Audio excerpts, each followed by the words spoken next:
Hello, everyone, and welcome to SmashBoxxTV, podcast number 46.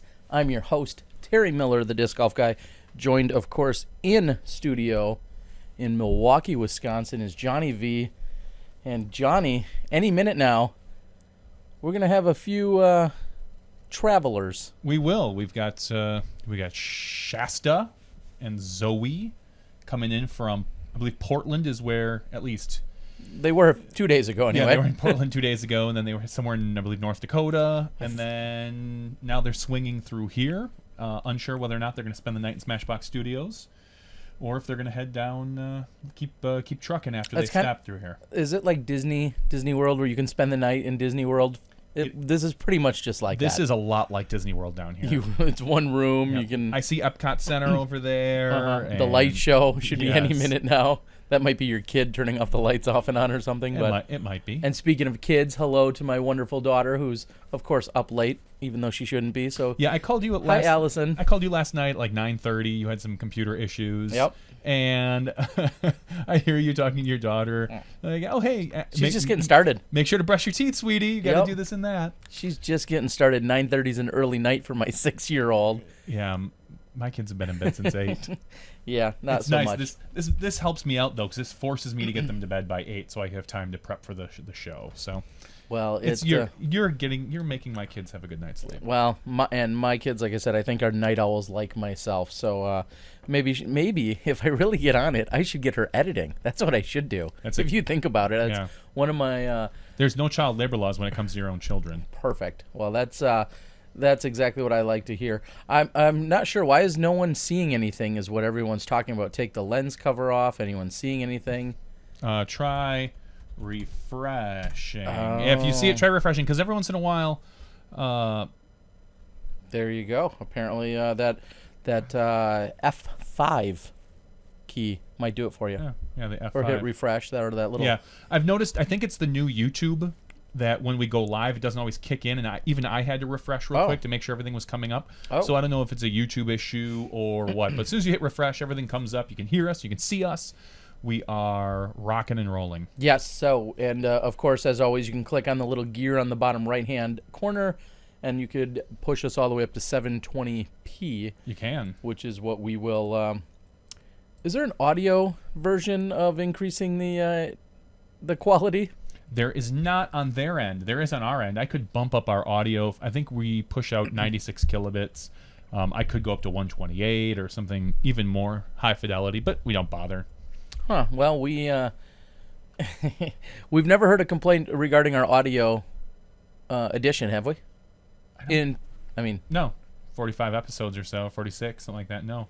Okay, well then we're gonna just hope that it's doing good. I see someone out on the board. Someone close to us. Mm-hmm. Dynamite. We miss you, Dana. We do. You're not going to be on the show tonight. Apparently, you're still busy in a hospital, but yet you're able to chime in. So it just proves he can't get enough of us. Really? Yeah. Well, of course, congratulations for the. We'll go on top of the other 1,100 or 1,200 people that I saw liked his photo from yesterday. Dana and Ashley, congratulations. A baby girl, Edith James Vitchie. Yes. Born into the world yesterday. 7 pounds, 10 ounces, I believe is what they said. Sounds about right. 20 inches long, if I recall. That's about average, I think. Yeah, making stuff up here. But so congratulations, Dynamite, and, of course, to Ashley. She's doing all the real work. We know that. So congratulations to you guys. Super happy and excited for you guys. I certainly remember the first couple nights in the... The first kid, the first night in the hospital is something I will never forget. I mean, I remember the others, of course, the other nights and the second child, but the first kid, first night in the hospital, that's quite an experience. Was she born in the morning or afternoon or at night? It was in the middle of, it was early morning. Okay, yeah, because ours was... I'm sorry, early afternoon. Oh, our first was early in the morning, so I got to sleep on a tiny couch at the hospital we were at. So well, every couch to you is tiny. That's true. I slept on 2 tiny couches this weekend, and we should give another shout out to our new favorite crew. Debatable, but Ken Little and the Canadians. Yes. Which sounds like a great band. Not like this band, like No Use for a Name, but like Ken Little and the Canadians for having us at Am Worlds this past weekend. They let us crash at their resort. Some people may have seen a picture or two we've posted. Then they let us crash on each individual couches, thankfully. Yes. We didn't have to share a tiny couch. Not this time. No. So, yes, thank you to Ken and the rest of the crew. They had rented out a place in Michigan, in Paw Paw, Michigan. Yep. And then he had reached out to me earlier. I had said that I may be in in Michigan for the 2 weekends surrounding the Worlds, and he said that he'd be more than willing to. Originally, he made the offer of staying a bed, but those got filled up throughout the week, and then they were still gracious enough to offer us some couch space, and we were all about taking him up on it, and it worked out perfectly. So thank you, Ken, and the rest of the crew. We'll say the rest of the hashtag crew, because that's pretty much what they were doing all weekend. Everything was a hashtag to them. So everything. The hashtag crew. So thank you guys very much, Ken. And Ken has been a supporter of everything that we've done, and I just can't say it enough. We appreciate you guys logging in, watching, and everything else that you guys have done to support us. So thank you very much, Ken and crew. Well, I think without further ado, and I know this wasn't necessarily announced because we were trying to work out the details and the scheduling and see if we could make it happen, we are going to bring onto the line your amateur world champion in Anthony Barela. We've worked it out. He got into Skype today for the first time, and we're glad to get him onto the show. We had reached out, and it didn't quite work right around Am Nationals time. So without further ado, welcome to the show, Anthony Barela, your 2015 Amateur World Champion. How does that feel? That puts a smile on your face. Yeah, it's pretty awesome being the Am World Champ and stuff. Just coming off the win at Am Nat. Yeah, Michigan has been very good to you this year, wouldn't you say? Two of the two biggest wins in your career to this point both took place in Michigan. Yeah. Now, Michigan disc golf is very different from Arizona disc golf. Tell us, if you prepared any differently, or what you did when you were thinking about the different styles of courses that you played. It's definitely a lot more wooded in Michigan, so I just went out to like some parks and stuff and picked like poles and trees and did like Mando shots between them and stuff. And that's pretty much the preparation I took to go to Michigan. Now, in Michigan, at both of these locations, you had some elevation. I don't know. You're not as versed to elevation? You don't have as much of that in Arizona, do you? Not really. There's one course in Arizona that has a lot of elevation, but that's pretty much about it. Okay. Yeah. Now, you played a ski hill at Timber Ridge, and then over in Michigan, over at the Am Nationals, that was pretty much a ski hill out there out at the toboggan. Would you say that you like that style of course, or are you a little more favored towards things like Fountain Hills? I like to have a lot of elevation because you could throw a lot farther and it's cooler to see the disc go. Now, I know in 2008 there was some discussion about the distance competition and whether you were throwing uphill or downhill or whatever the case was in terms of the world's distance competition. What did they do this year, and did you participate in it? We threw straight downhill this year. Okay. Which was kind of weird. And we had like 100-foot fairway we had to hit, which was tough when you're throwing 800-foot shots down the hill. Yeah. I ended up coming in second place. Okay. So who won it? And then also, how far did you throw to take second? I'm not sure who won it, actually. Okay. But I threw 81 feet. How far did you throw? 781 feet. Okay. How far do you feel like you really threw? Because I know you throw far, but I don't think you throw 781. How far do you think that throw really felt like? Probably close to like 490 or 500 feet. Okay. Now talk a little bit about that. How do you, when you're going out and practicing, and you talked about setting up mandos and trees and things to throw around, what's kind of a routine for you? Let's say you're not just preparing for Worlds, but in general, if you're going to go out and practice, what are some of the things that you do? I just play rounds at the course and throw multiple shots, like throw a hyzer and anizer and a straight shots on the holes. And yeah, I throw multiple putts too. Okay. Yeah. Now, would you say that you enjoy putting in time just doing repetition like that, or would you say you'd rather just go out and play courses whenever you get a chance? I'd rather just go out and play courses and whenever I get the chance like that, yeah. Yeah, I know. When I'll say when you're younger to the game and you haven't had a chance to see all of those courses yet, sometimes you just want to go out and play as many courses as you possibly can. What was your favorite course at Am Worlds this last week? And explain it or describe it to everyone out there who wasn't there. What would you say was your favorite course? My favorite course was probably Oshima. Okay. It's pretty long and it's really wooded. Like some of the holes, they're like 420 feet, just dead straight. Yeah, they're pretty cool holes. As they say, shuls both left and right. You definitely need to make sure you hit your fairways out there. When you were warming up, was there any hole or any area on any course that you were a little bit nervous about, or maybe even that you were really excited to go out and attack?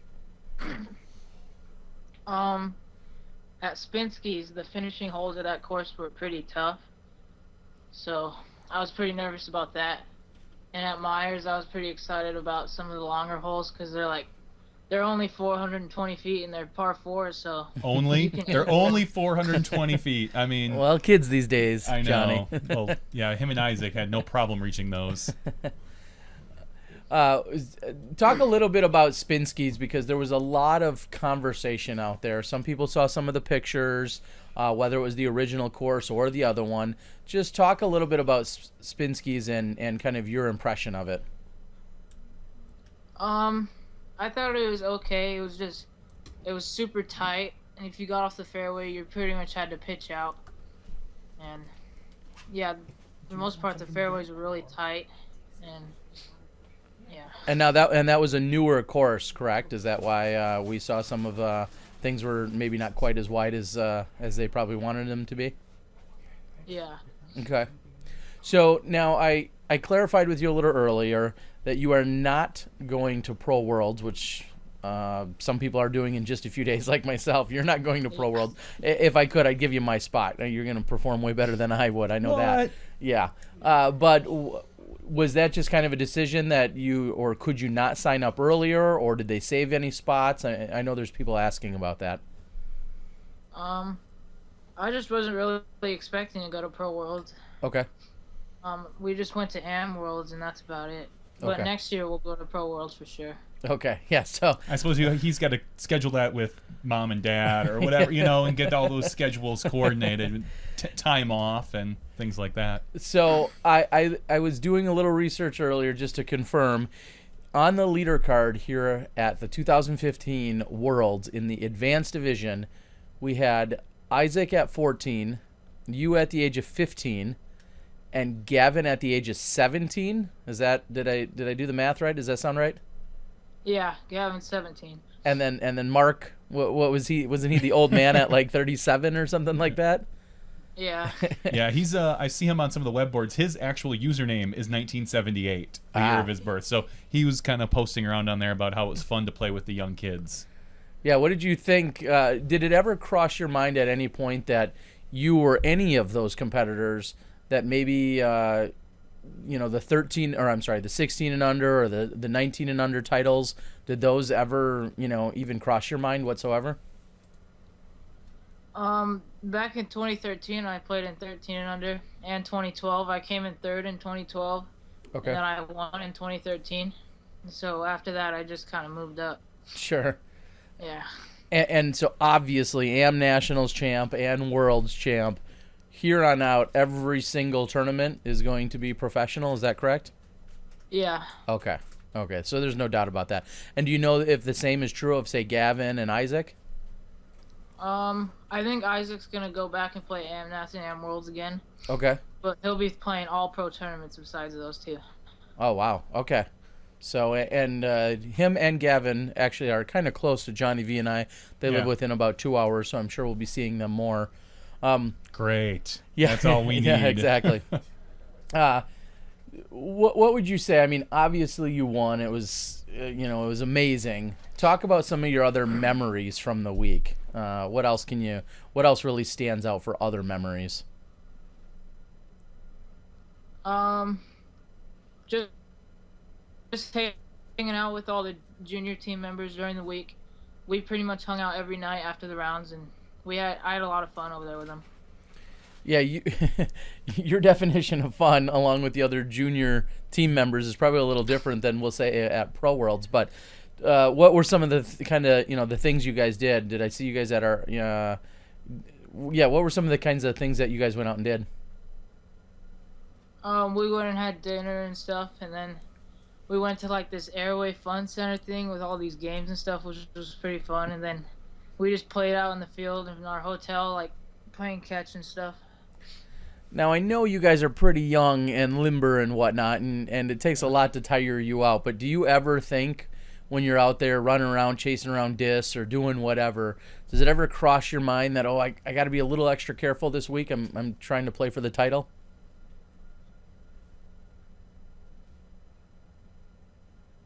Oh, you might have froze up on us for a second. Sorry. Really, go out there and have fun. I'm sorry, say that again if you could. We don't really focus on getting hurt or anything, but sure. We just go out there and play around, and yeah. Yeah, after most of the kids' final rounds on Friday, we went over to Colebrook, and I watched two kids who had just played all week sit for about 2 hours and throw back and forth between two baskets about 100 feet away. I'm not lying. 2 hours just back and forth while we were waiting and filming at that course. It was...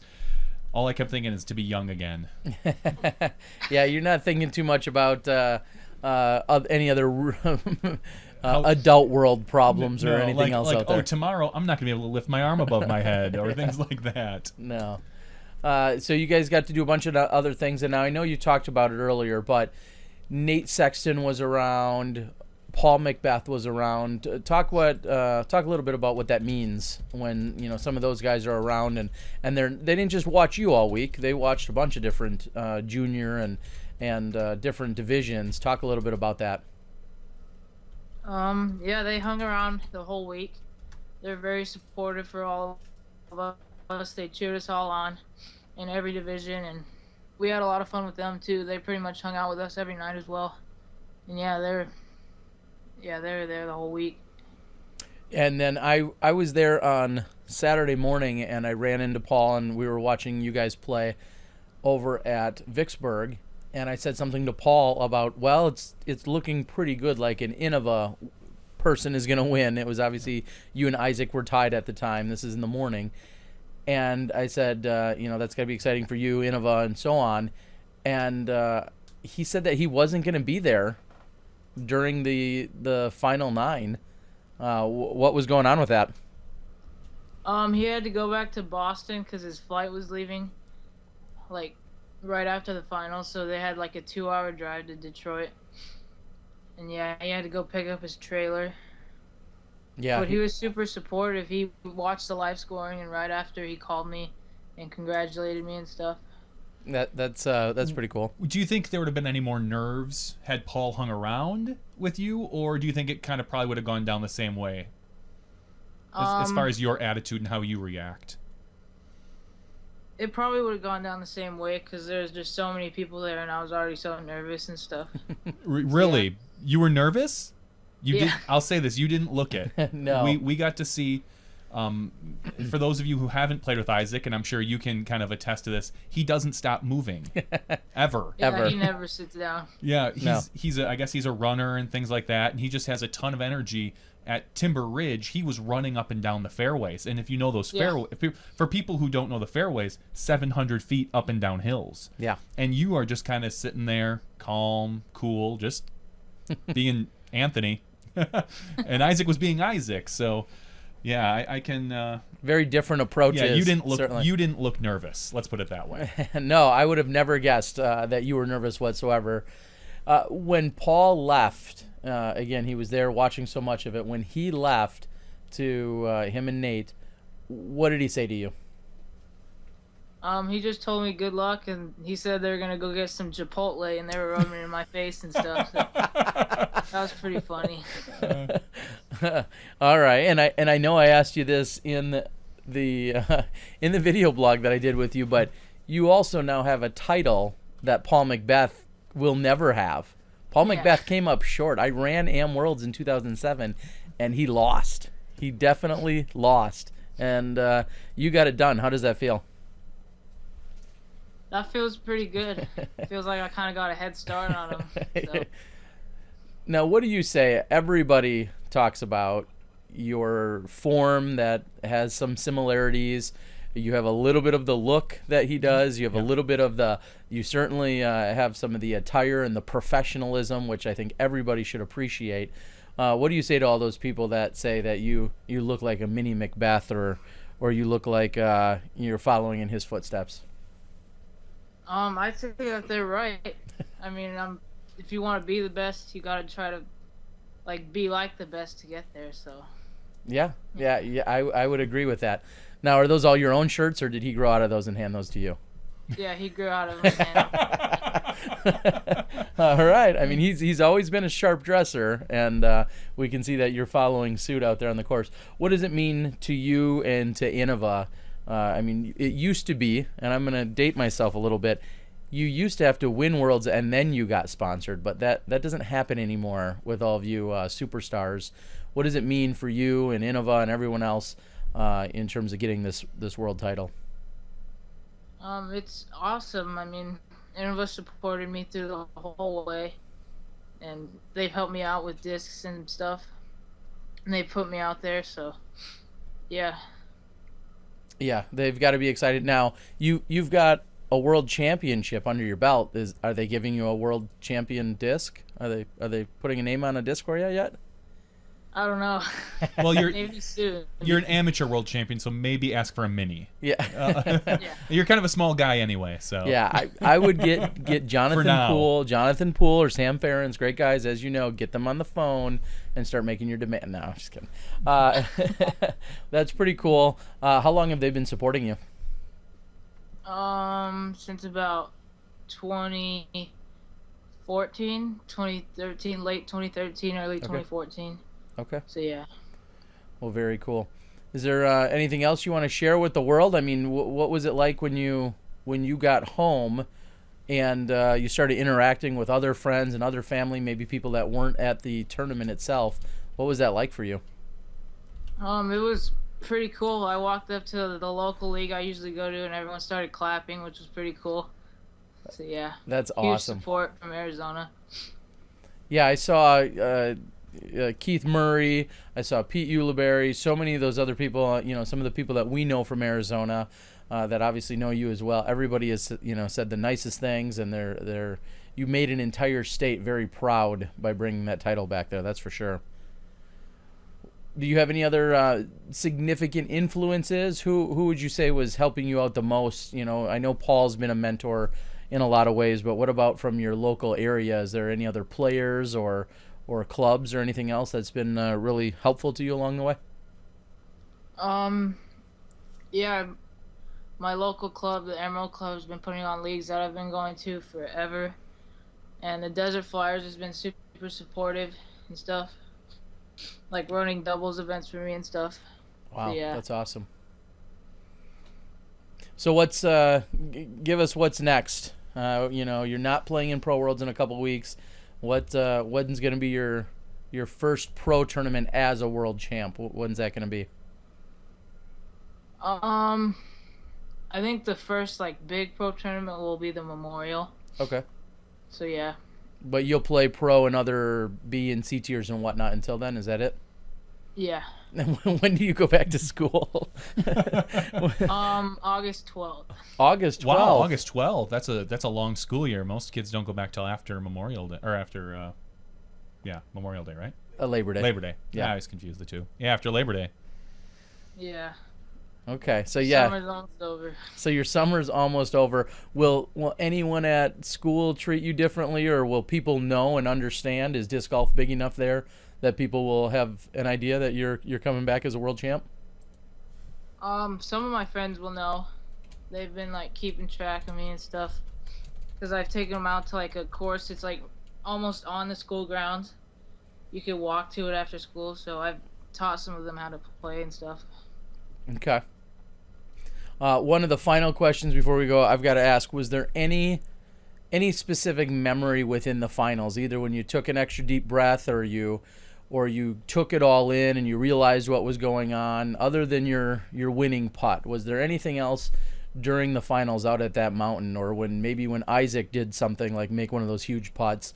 Was there anything that that really stands out in your mind during the finals out there at Timber Ridge? Yeah, definitely when Isaac made that 180-foot putt. it was pretty crazy.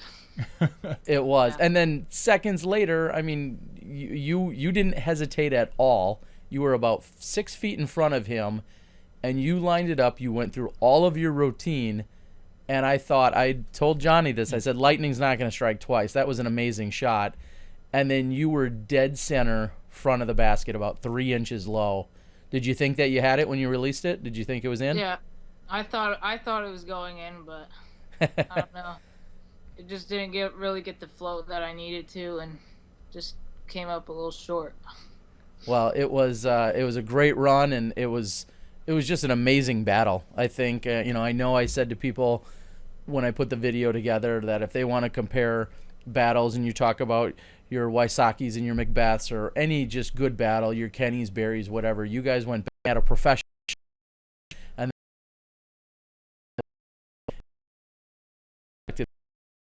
Floor.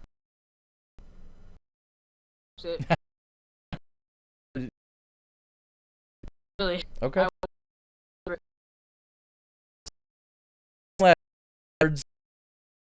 Yeah, very gentlemanly.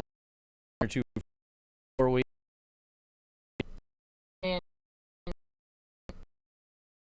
Bug grip. Skill sets in you, and you're again. So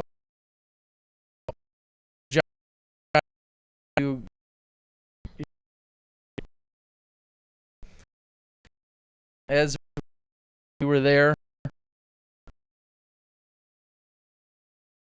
honored to see any of our world champions, whether they're professional or the amateurs.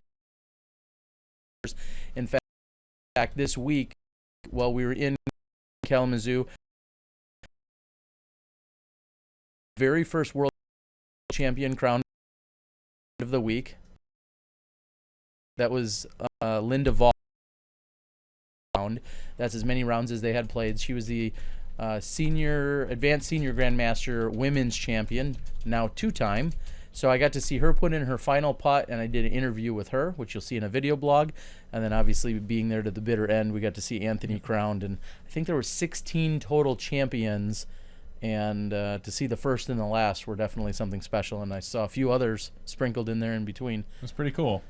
Does it make you want to go back, Am Worlds, where maybe our skills belong a little more? At this point, no. Okay. Still no. I'm going to take probably the same. Maybe I'll be a little higher in Am Worlds than I would be at Pro Worlds, but it's not. I have no urge. Those kids are so young. I don't know if I could.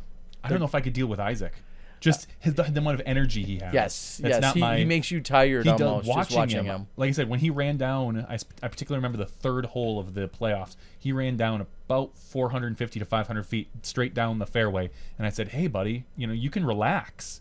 You've got there's only a small backup." And he's like, "I'll relax on the way back up," and then he proceeded to run back up. So I don't get it. He's just he's a kid.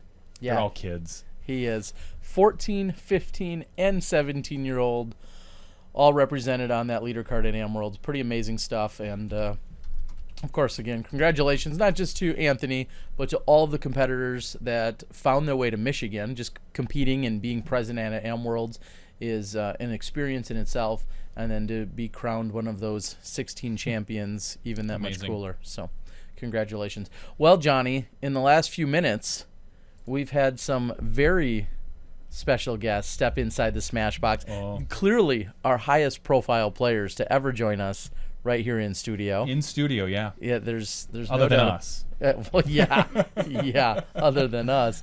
So the question is, who do we have step in first?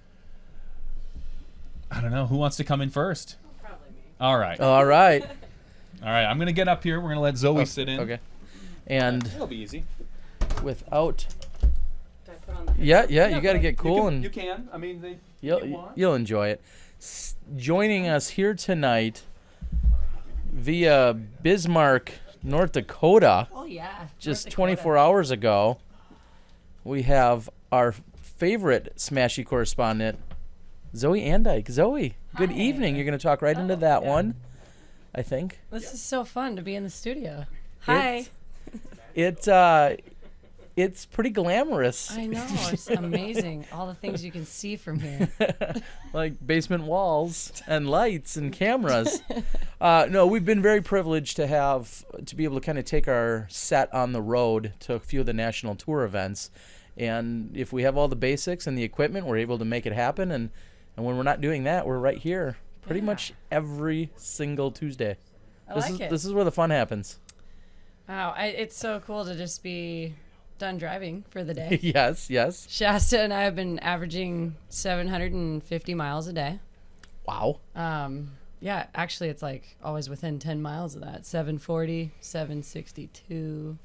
That's 750. crazy. Yeah. And so today was your third day of travel or your second day of travel? Today was my third Okay. and Shasta's second day of Okay. travel. Yeah. Or I mean fourth. See, I'm so tired I can't even. Yeah, Shasta's he's on day 4 because he had to come up from Santa Cruz to Portland. And Yes. Then we left. So. Okay. Yeah. And you guys have been you camped last night or no? Or No, did you actually we ended up staying in a really nice hotel. Okay. A really great friend of mine and a guy that's helped sponsor me off and on. He actually put us up. He lives in North Dakota. Oh, well there you go. So he was really excited to have dinner with us, and he's very modest about being a sponsor, and he's just stoked to be supporting anybody in disc golf. So he Well, put that's us up very last cool. night. Yeah. Very cool. Well, sounds like we need to hit him up for sponsorship. No, I'm just kidding. Sorry. Keeping it to myself. And one of the cool things about you being here in Milwaukee is you get around to different places to do your smash boxing from. You know what's really funny? On the way here, we arrived at like 9:07, I think, and you started at 9. Yep. And it's like the reoccurring theme of every time I'm on Smashbox, whether I'm like just rolling into Bend, texting you guys and letting you know I will still come on, or I'm just getting into Corvallis or Portland, and all those places are in Oregon. Every time I'm on Smashbox, I'm like pushing to get there and be there, and it works out, and it's so cool. So we'll One see way what or happens another. next week, yeah, maybe. Someone has chimed in, Johnny, saying that Zoe looks really small. You're clearly smaller than me, but something about zooming in and zooming out. Oh. Okay. So we're going to just work on getting you adjusted, or maybe me. Somehow, can we make me smaller? There we I want go. to be smaller. We'll see if that... Yeah, there we go. That looks a little bit more direct. I know, all this fancy stuff. Look at there's I like it, and I get to see the live feed. Yeah, so that's nice. it's about 15 to 20 seconds behind us. Okay. So when we ramble on about something, they hear it, and then a few seconds later, we can see it on here when they talk to us. Oh, good.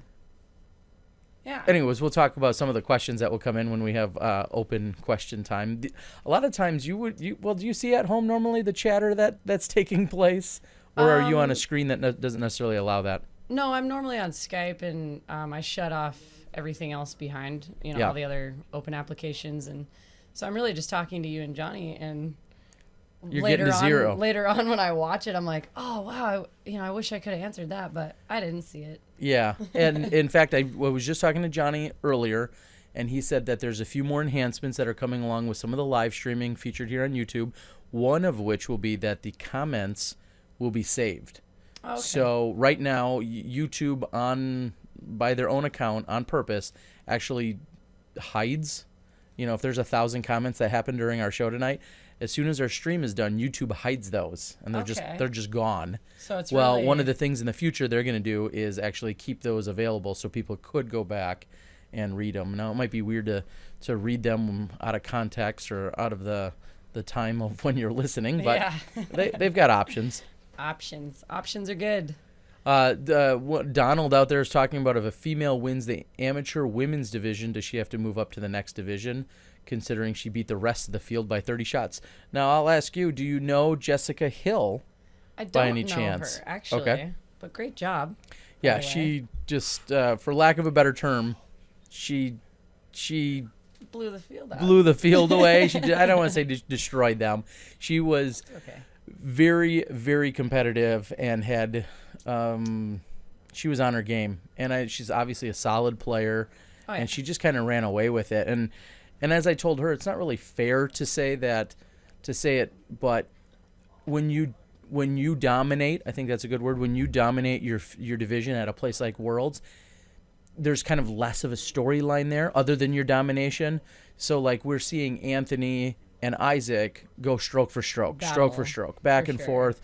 Third and fourth could jump up with a really phenomenal, really hot round.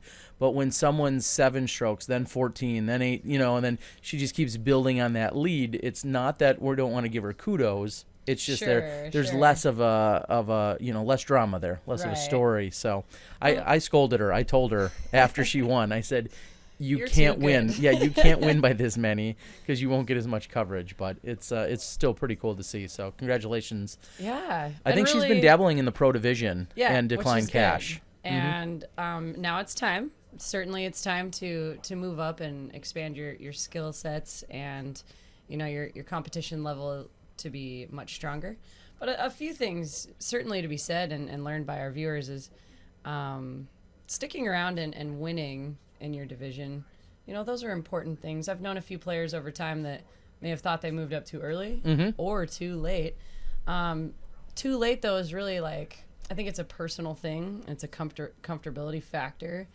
Jacqueline Hallstad, one of my very best friends, travel buddies, pretty much my sister, I love her.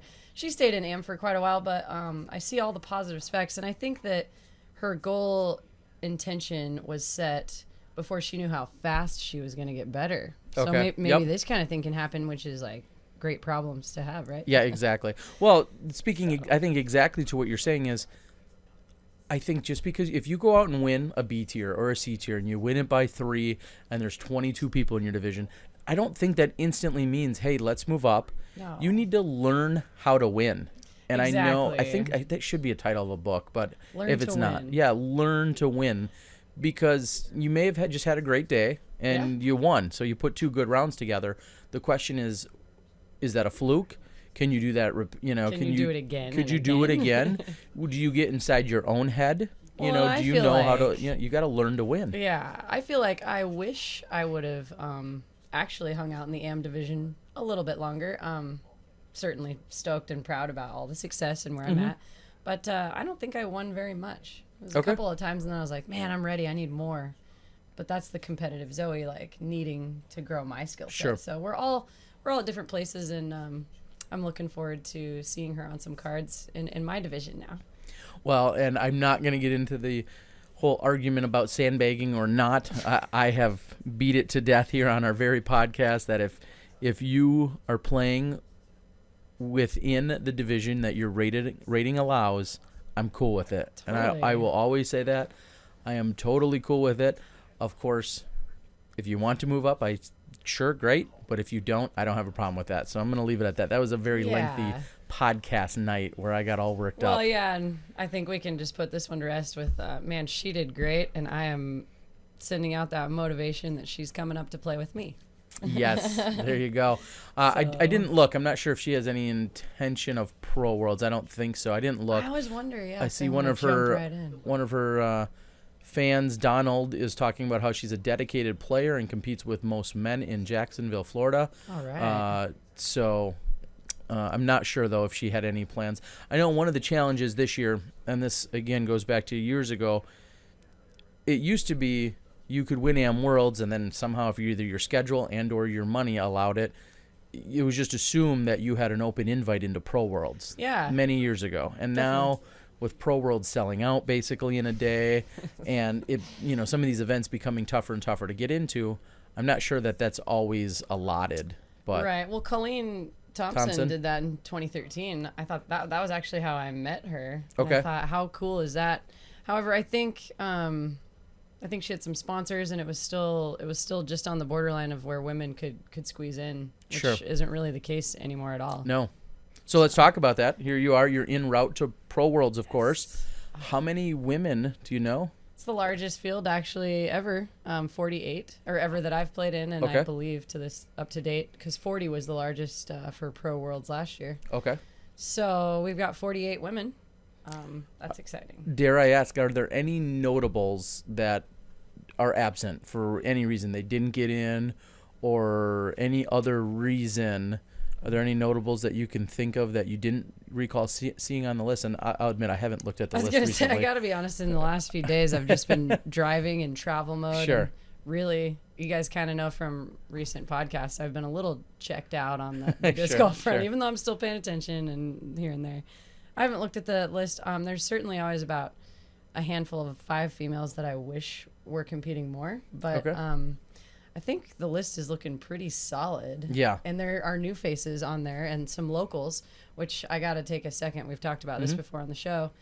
There are some local gals rated, I think in like the mid and lower 800s or mid 800s, and they know those courses. They're like ready to step up. And I want to say for women anywhere else, whether it's a C tier, an A tier, a major, worlds, come out and try it. If your local hand probably has a bunch of holes, a lot of fairways where you've got the specs.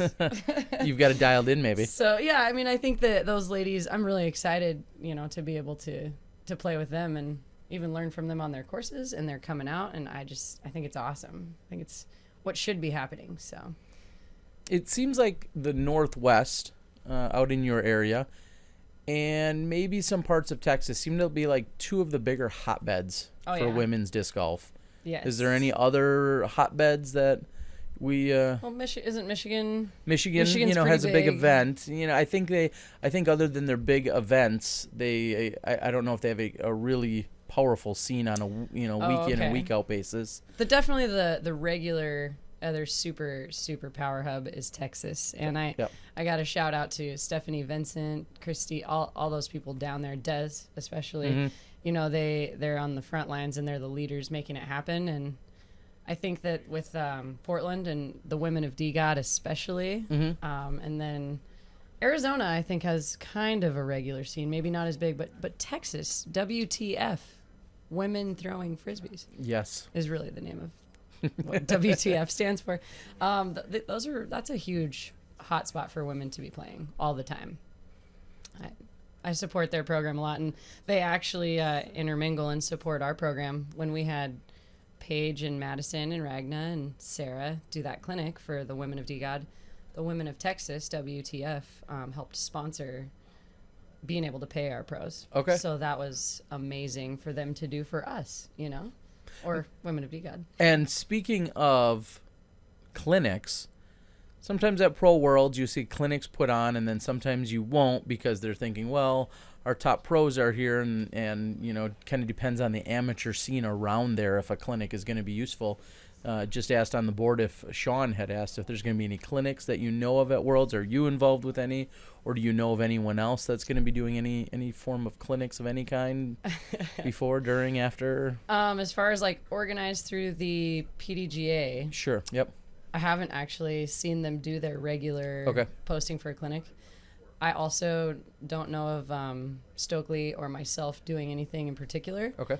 But I do know that, speaking for myself and anyone else that does do lessons, when there's a lull and some time off, it's always good to hit us up through a PM. However, this wouldn't be the week. Okay. Simply because, and maybe the PDGA didn't ask anybody and, isn't having a clinic, because this is 6 days or, 6 grueling rounds of, you got to try to not be in your head. You got to try to remember your basics. You've got to actually be aggressive. You've got to know when to not be aggressive.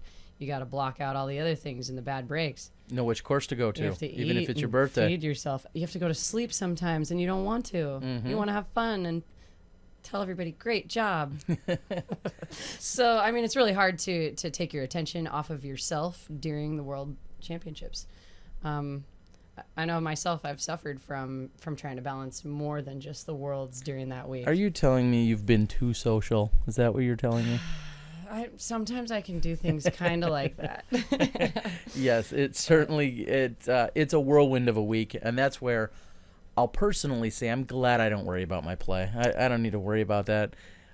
I'm going to finish near the bottom, and I'm okay with that. I want to go there and get the interaction, get the people, the fun, the activities that are going on. You got to take in things like the fly marts or the Night Eyes Golf, which I'll talk about later. There's all sorts of other things going on, and that makes... And on that topic, for any of you that are thinking of doing AM Worlds or Pro Worlds, there's so much more than just the individual tournament. I have to say that the skill shot is one of my very favorite.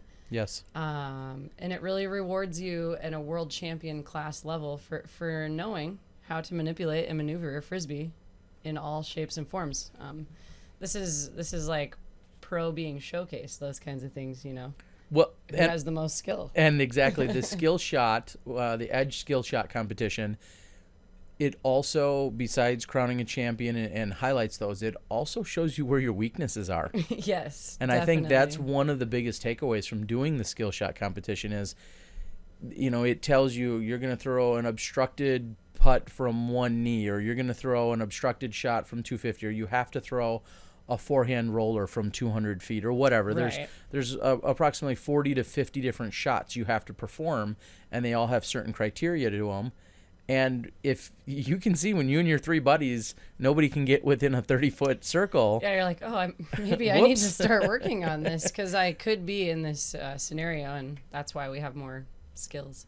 And then this year, I believe they're doing the mini competition, the mini disc. I know mini disc golf, I would assume, is taking place. It does every year. I'm not sure as to when. Yeah, Steve Rico's won it like 38 times. Oh, that's because he's the man. And he's only like 36. But I mean, yeah. Yeah, Steve Rico was unstoppable in minis for a number of years. Oh, yeah. But I've also seen, I think, the likes of Cam Todd. I'm sure Simon Lizotte holding the world record. Simon's not going to let that just slip away. And it's too much fun for him. So yes. We're going to see some of those competitions and some of those games, I believe, taking place on Sunday. Okay, yep, that's right. Is usually when the Edge Skill Shot Challenge is taking place, the putting competition. There'll probably be some form of distance preliminaries taking place. Let's talk real briefly about Saturday. You've got a date with the course. Talk about what you have going on Saturday. I'm so excited for the doubles competition. So this will be my third year with my same partner, Oregon native Dustin Keegan. So of course we are Team Oregon.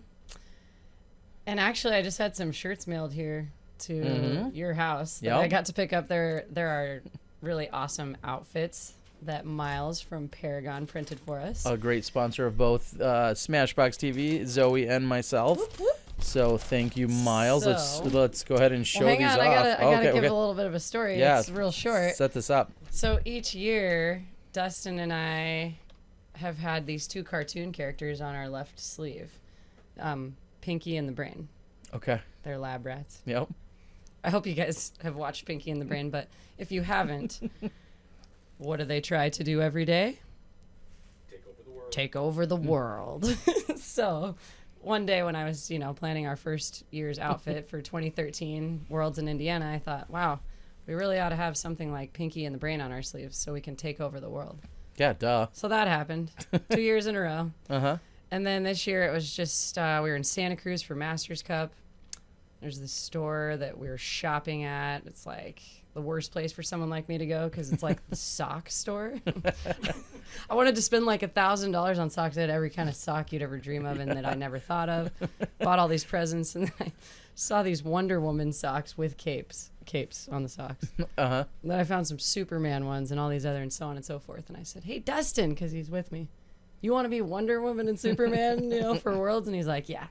Well, so here we go. This is just one part of the outfit. Let's see how should you can hold it up to that camera. There's Dustin's. Oh, yeah. Team Oregon, also part of Team Innova. Can we see the mouse? Right up to that camera. Oh, that one. Yep. No, you're good. Is that good? Here we can do this over to that camera. So Dustin gets to be Brian. And then I get to be Pinky. Maybe just because we look more like those mice. I don't think there's really any real reason. There's Pinky and Wonder Woman. Very nice. So we've got socks, we've got tops, we've got other stuff that I've been shopping for at Halloween costume places. And let me point out that this isn't a norm. I don't know really what was going on except for I was so overstimulated by the sock store.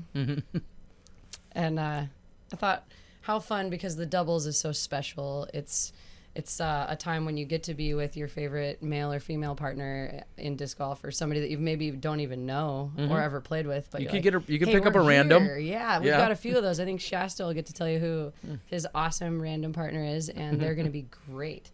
So yeah, it's like more fun, and I do the whole dress up and give away awards even at local tournaments for best dressed or like silly outfits and things like that. So I decided we ought to just go outfit mode and superhero. I don't think I'll be this character every year, but Pinky and the Brain will probably remain.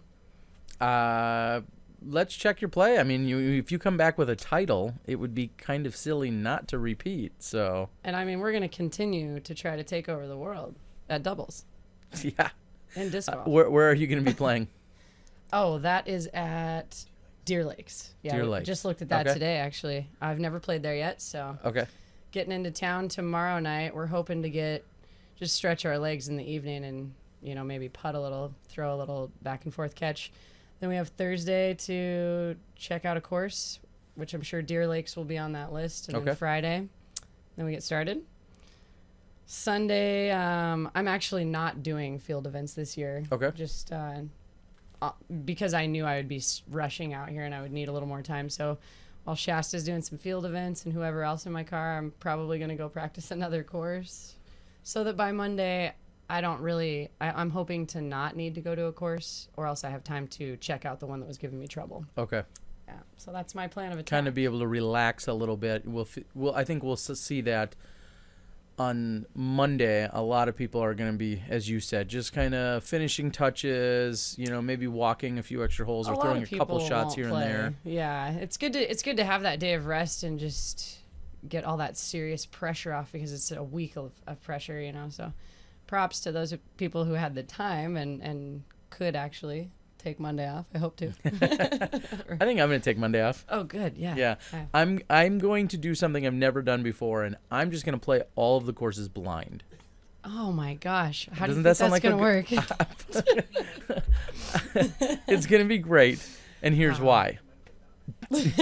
Because there's no expectations. I have very little to begin with. A learning spec. But there's no expectations there. And people say it all the time, like, oh my gosh, I went out and just played this course. I saw the hole and I just threw it, and I did okay. And then you go back, and sometimes you overthink that. Now, I'm not downplaying practice. Right. Practice is smart. Important. And what you should be doing if you're going to put in some serious practice. But I'm not gonna half-ass it. I'm gonna go no practice. All confidence. All confidence, and just play them blind. Yes. So we'll see how that goes.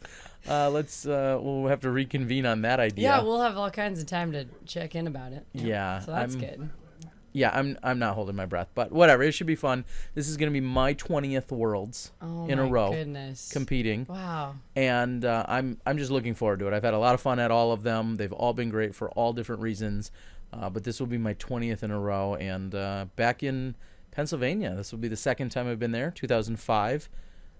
Pro Worlds was held there. Nate Doss ended up winning it. Dossy. And I believe 2005, I think that sounds like a Des Redding year. That sounds about right. I'll say Des Redding.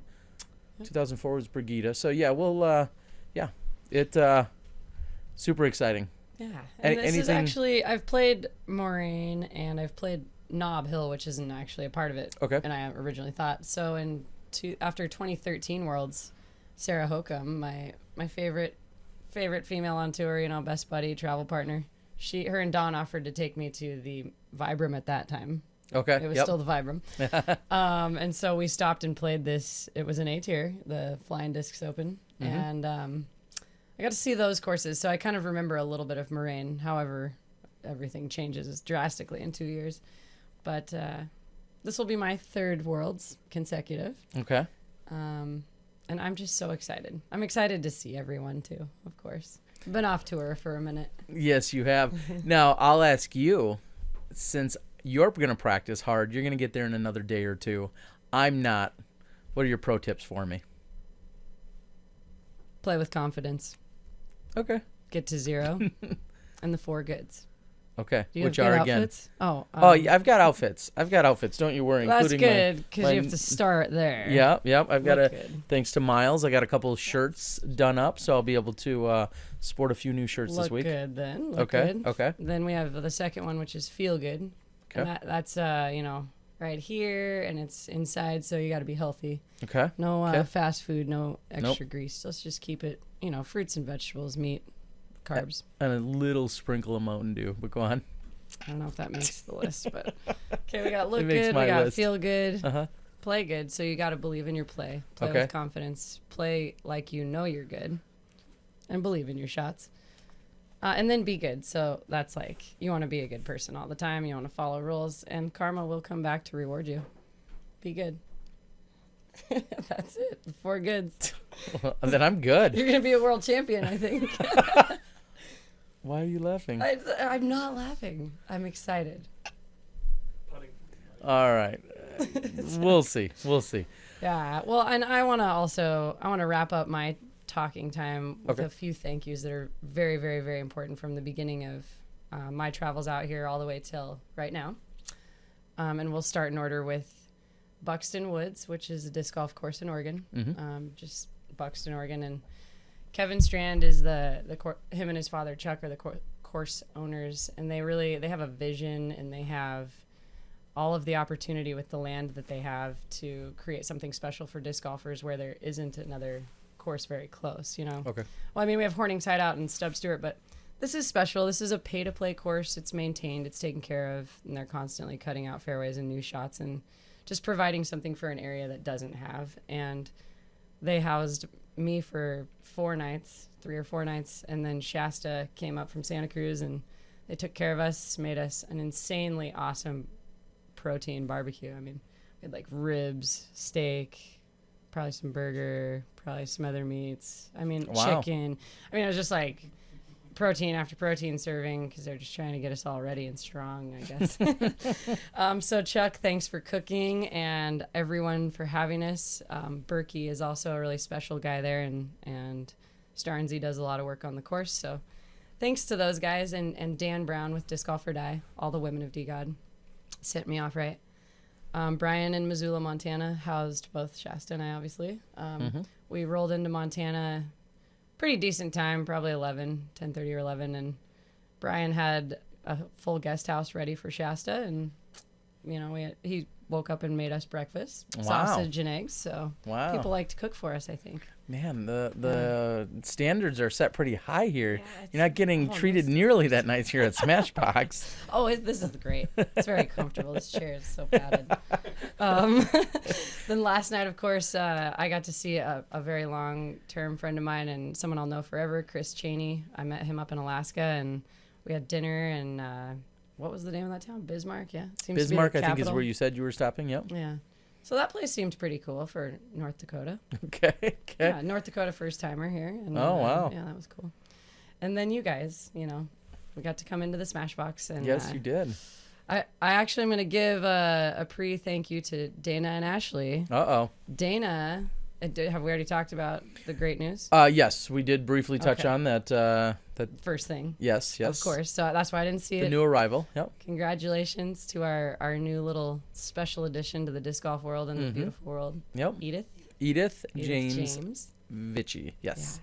So I believe the Vichys are at the hospital tonight. Uh-huh. And Dana's so great that he offered up also, if we have it in us to go 2 more hours, a place for us to go, or we can stay right here. Yeah. So thank you to Johnny V and Dana. And Brett Comensoli on the board. He's just random men everywhere offering up places for you guys to stay. Oh, wow. Brett was a long time Illinois state coordinator. He lives just over the border. Super great guy and supporter. And he had also said that he's just north of Chicago. So he's almost perfectly between Dana and where you are now. So you'd get another hour or so in. But so you've got options. Thank Good to you know when you guys everybody. are traveling around the country. You got options. Well, and you've got to be flexible. Like we always talk about, what are these insider things going on tour? You got to look ahead. How much sleep can I get? What time do I really want to stay awake till, and what time do I really need to wake up? And then make some balanced choices. Mm-hmm. Don't forget to eat healthy. Yeah. Yeah. Some of my choices aren't as good as yours, well, I think. Eating healthy on the road is tough. That's really hard. challenging. Give everyone 2 quick tips for eating healthy on the road, because it's incredibly challenging, I think, for almost everyone. 2 words. NutriBullet. NutriBullet. Literally, I've made a couple smoothies. Like, we'll stop at a rest area like we did right after we crossed over the state line coming here. Uh-huh. And, we got all of our awesome veggies and fruits, and we just blend them up into a drink. But if not everyone is into the drink, because, maybe not everyone wants to do exactly what we're doing. Yeah, okay. I would certainly say shop at the grocery store and carry a cooler. Of course, you're going to go out to food because you have to. But you should certainly have groceries with you and be prepared to snack. And just when you're driving all day, don't plan to eat like a full meal. Eat little bits. It's not even that healthy to eat a huge meal and sit in a car. So think of yourself and being comfortable and have groceries. Okay. Well, those are perfect tips. Any parting shots? Give you one last chance here. You've said some thank yous. We know your plan. Now we know how to eat better. Oh, we know what you're doing for Worlds. I'm giving a big shout out to my last Smashbox household, Emily Kenny, Leslie Kenny, and Tom Kenny. I know you're watching right now, and look, I'm all the way here. I'm safe, and I made it. And then just everybody, be supporting out there, all the athletes on the field, and this is a really special and exciting time. So thanks for taking us into your consideration and thoughts, and send us good juju. All right. Well, there you have it. That is Zoe Andyke. Dear Disc Golf, I love you. I love you. And she loves traveling and touring around. We're going to see more of her next week. I will see more of her, as will the rest of the country. And I think, without further ado, we can bring her travel companion in right away. He's been featured on the show here before. And again, one of their first timers. Hey, buddy, bring it in for a big hug. Bring it in. Hi, dude. Good to see ya. Good to see you as well. We've got Shasta Criss. We're going to have you throw those on. That'll probably help a little bit. I know after being in the car for 9, 10, 12 hours today, here you are. You're gonna have a seat. You can talk right in front of that. Right. Wouldn't this be easier if you guys just like Smashbox from the road? That's what you should be doing. Just like 12 hours of nonstop podcasting. Yeah, there were some times where we probably should have had a camera dash. And there's probably some times where you shouldn't have. Probably not. I was saying about yesterday. Yesterday was kind of a logistical day, and it was our roller coaster day of dealing with things and plans changing. And okay. And I said, I'm like, God, it would have been awesome if we had a dash cam and just were able to take a few second clips and edit it into our whole roller coaster day, and our emotions, and just high fives, and just it's been a great adventure. Zoe and we've been doing it right. And speaking of roller coasters, if you guys leave, whether it's tonight or if you leave in the morning, you're gonna go right past Six Flags Great America of Gurney. That's where I loved going as a kid. That was a really big deal. What are some of the other places that you guys have gone past? Where have you driven past and be like, I wish we had an extra couple hours? Okay. We were an hour and a half from Yellowstone. That kind of hurt. Yeah. I've never been through Montana, any of these states. I've been to Oregon and stuff like that. But so that was the first one that stuck out. I can't believe I'm an hour and a half from Yellowstone. And then we mentioned Mount Rushmore, but we weren't that close to that, really. Okay. And basically just all the sights and beautiful things. We actually we did a great in Idaho on our first leg. We made a stop at a hot springs. Okay. And we're able to do that. So that was the one you got out cool thing that we were able to do on this trip, besides just smash our driving out. And lots of great conversations and stuff. But yeah, We took the most beautiful route we could have here, though. Well, good. The scenery, taking the northern route. And So you're saying you skipped Iowa? You went north of Iowa. We just went right above it. Yeah. Okay. Nothing against our friendly fans and Smashies over in Iowa, but every other state's more interesting to drive through. Maybe on the way back. We'll see. Or maybe not. Maybe not. No, maybe no. Let's go back north. So speaking of Mount Rushmore, a few months ago there was a very healthy discussion about, we'll say, the Mount Rushmore of disc golf. And it wasn't just the 4 best players, but we're thinking of 4 people that, if there was a Mount Rushmore of disc golf, who would you see putting on that? Well, obviously Ed. Yep, Steady Ed. Right Hedrick there in is. the middle. Yep. That big grin and glasses. So far, Ken Climo. Yeah. Okay. He's definitely earned his way up there. Sure. And it doesn't just have to be play. I mean, Ed, obviously, he's a great example of that. Yeah. Kenny, player, there's the player and ambassador component of that. He's been so much more than just a champion. Oh, for sure. Sure. He Okay. is. It's cool. Before I knew him for years, but before I even got to play with him, he's very approachable, good guy. Kenny's awesome, and always look up to him. And somebody who comes to mind to me is personal is Tom Schott. Okay, absolutely, yeah. Just what he has done to bring disc golf and his huge visions, and it never stops in his excitement and passion for disc golf. It's why De La Viega is there and why Santa Cruz is a hotbed, and I would have never be who I was without him. So he's on my Mount Rushmore. And he was certainly discussed. There was, of course, tons of names thrown around, and he was one that was, there was a theme in that. It wasn't just locals that would say Tom Schott. I think anyone who really knows the history of disc golf could certainly put them in there. I know it's tough, but can you think of a 4th? Anyone that jumps out at you? It's a tough one. Our sport's so young. Yeah, there's somebody that comes to my mind, but he's still pretty young too, and he'll be up there someday. But I Nate Doss is somebody I really look up to too. And Sure. He's such a great ambassador and champion. So. Okay, no, fair enough. That's my local Mount Rushmore. It was a great conversation. I believe it was started by our friend Zach over at All Things Disc Golf, and it was a few months ago, but having some fresh perspectives on it. So you met up with Zoe up in Portland. You're traveling cross country. You guys are more than halfway done because you're less than, we'll say, 10 hours from Pittsburgh. That's exciting. So that's got to be pretty exciting to you. Wrapping up this leg tomorrow, and then what's your game plan when you get into town into Pittsburgh? Mostly to go and get back into disc golf mode. We haven't really played for a few days, and go learn the courses, get a little settled. We just found out yesterday where we're going to be staying for most of the time. Okay. Things shift and change in the tour world, especially when you're doing it the way we do. The only way we can really make this happen is by people being great and putting us up and giving us free places to stay. So hats off to everybody so far who's done it. Zoe mentioned the names before, and a lot of the logistical shuffling we did yesterday for the rest of the trip. And so get to Pittsburgh and get acclimated to the humidity and the temperature and how my putters feel, and get in disc golf mode, learn the courses. Now, have you played over in Pennsylvania? Were you there a couple years ago for the Worlds? Obviously on the other side of the state, but have you played any of those courses? I did in 2012.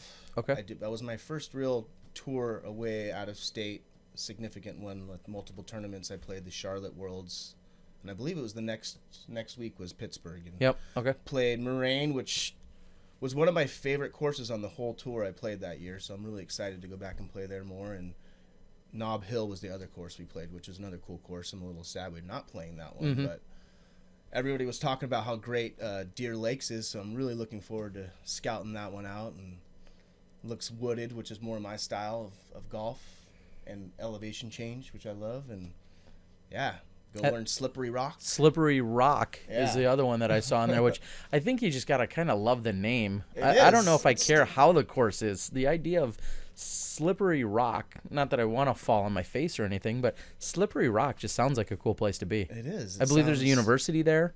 Yeah, it's on a university campus. Okay, yep. Yeah, be aware of your footing there.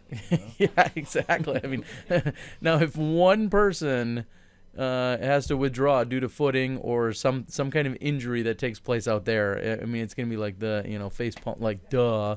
Yeah, we saw that one coming. Somebody who... No, if that happens, I think it, the writing was on the wall, so to speak.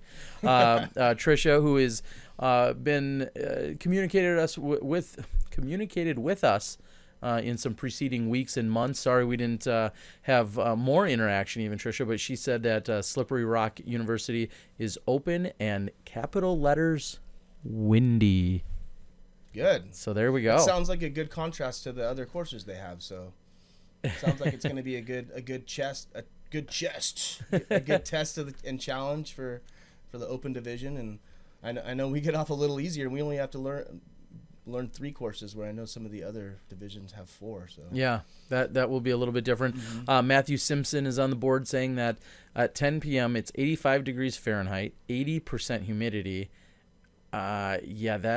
Oh no, I'm sorry. He's talking about down in Mississippi. We don't. Yeah, we're glad we're not down there. It's 85 and 80% humidity. Matthew. Yeah, sorry.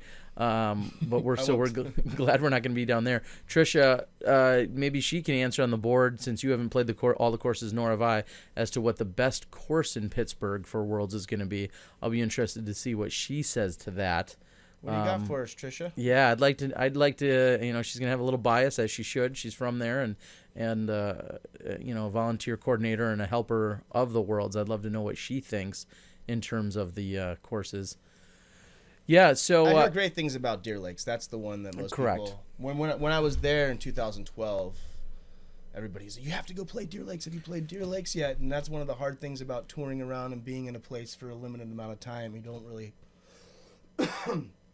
had the time to go play other courses. Yeah, exactly. And that's a question that a lot of people want to ask usually our superstar guests, who's ever on. They'll say, oh, what's your favorite course outside of, when you get to play De La, what's your other favorite, NorCal course or whatever. And it's like, if it's not on the tour, they're probably not playing it, unfortunately. If it's not somewhere they're competing on, just traveling professionals don't get just to pull off the side of the road and go play an extra course. Not too often. Not Not it their does super. happen. Yeah, it does. There's certain courses that you have to play, even if we're on tour. Like Whistler's Bend in Oregon is one of those ones that going by, I can't ever really go by it without at least checking it out. Making it a destination to camp and sleep there and wake up and play some holes. Or it's that special. But it's true. Being on tour, you have a limited amount of time to learn courses and get confident on them. So. You got to make the most. When you're trying to take it seriously, it's like you do it for fun, but you got to go learn these courses and be confident on them. So, unless you're me this year, I'll be confident without learning them. There's a lot to be said though about being in the moment, seeing the shot, and throwing it. So, it's true. A lot of time you play a course for the first time, the best time you will for a while. So. Yeah. Well, I'm not gonna. We'll see. Moraine is Trisha's favorite. Kevin McCoy, thanks for chiming in from the PDGA board, who is also out at Am Worlds. Kevin McCoy says that Nob Hill, he's a fan of Nob Hill, but Moraine is pretty awesome. And that Trisha says Deer Lakes is difficult, wooded, and loved playing it. So it should be pretty fun. And I think we're seeing mix. And we're seeing every year Pro Worlds courses almost have to get a little bit tougher. There's just no par 3 golf hardly anymore. There's everything's longer, more challenging. That has to be challenging our top players. Dave Feldberg was 99 under par or something like that in 2008, and just we're trying to keep up with the technology. But when people like Paul or Schusterich or Ulibarri, some of those guys, it doesn't seem to matter when they're out there and they're on point. What does it take for you to get on point? Where do you feel like when you're really on, like, what's going right for you? Is it everything, or do you feel like your drives just put you in good position for putts, or when your putting's on, you don't care where you're driving?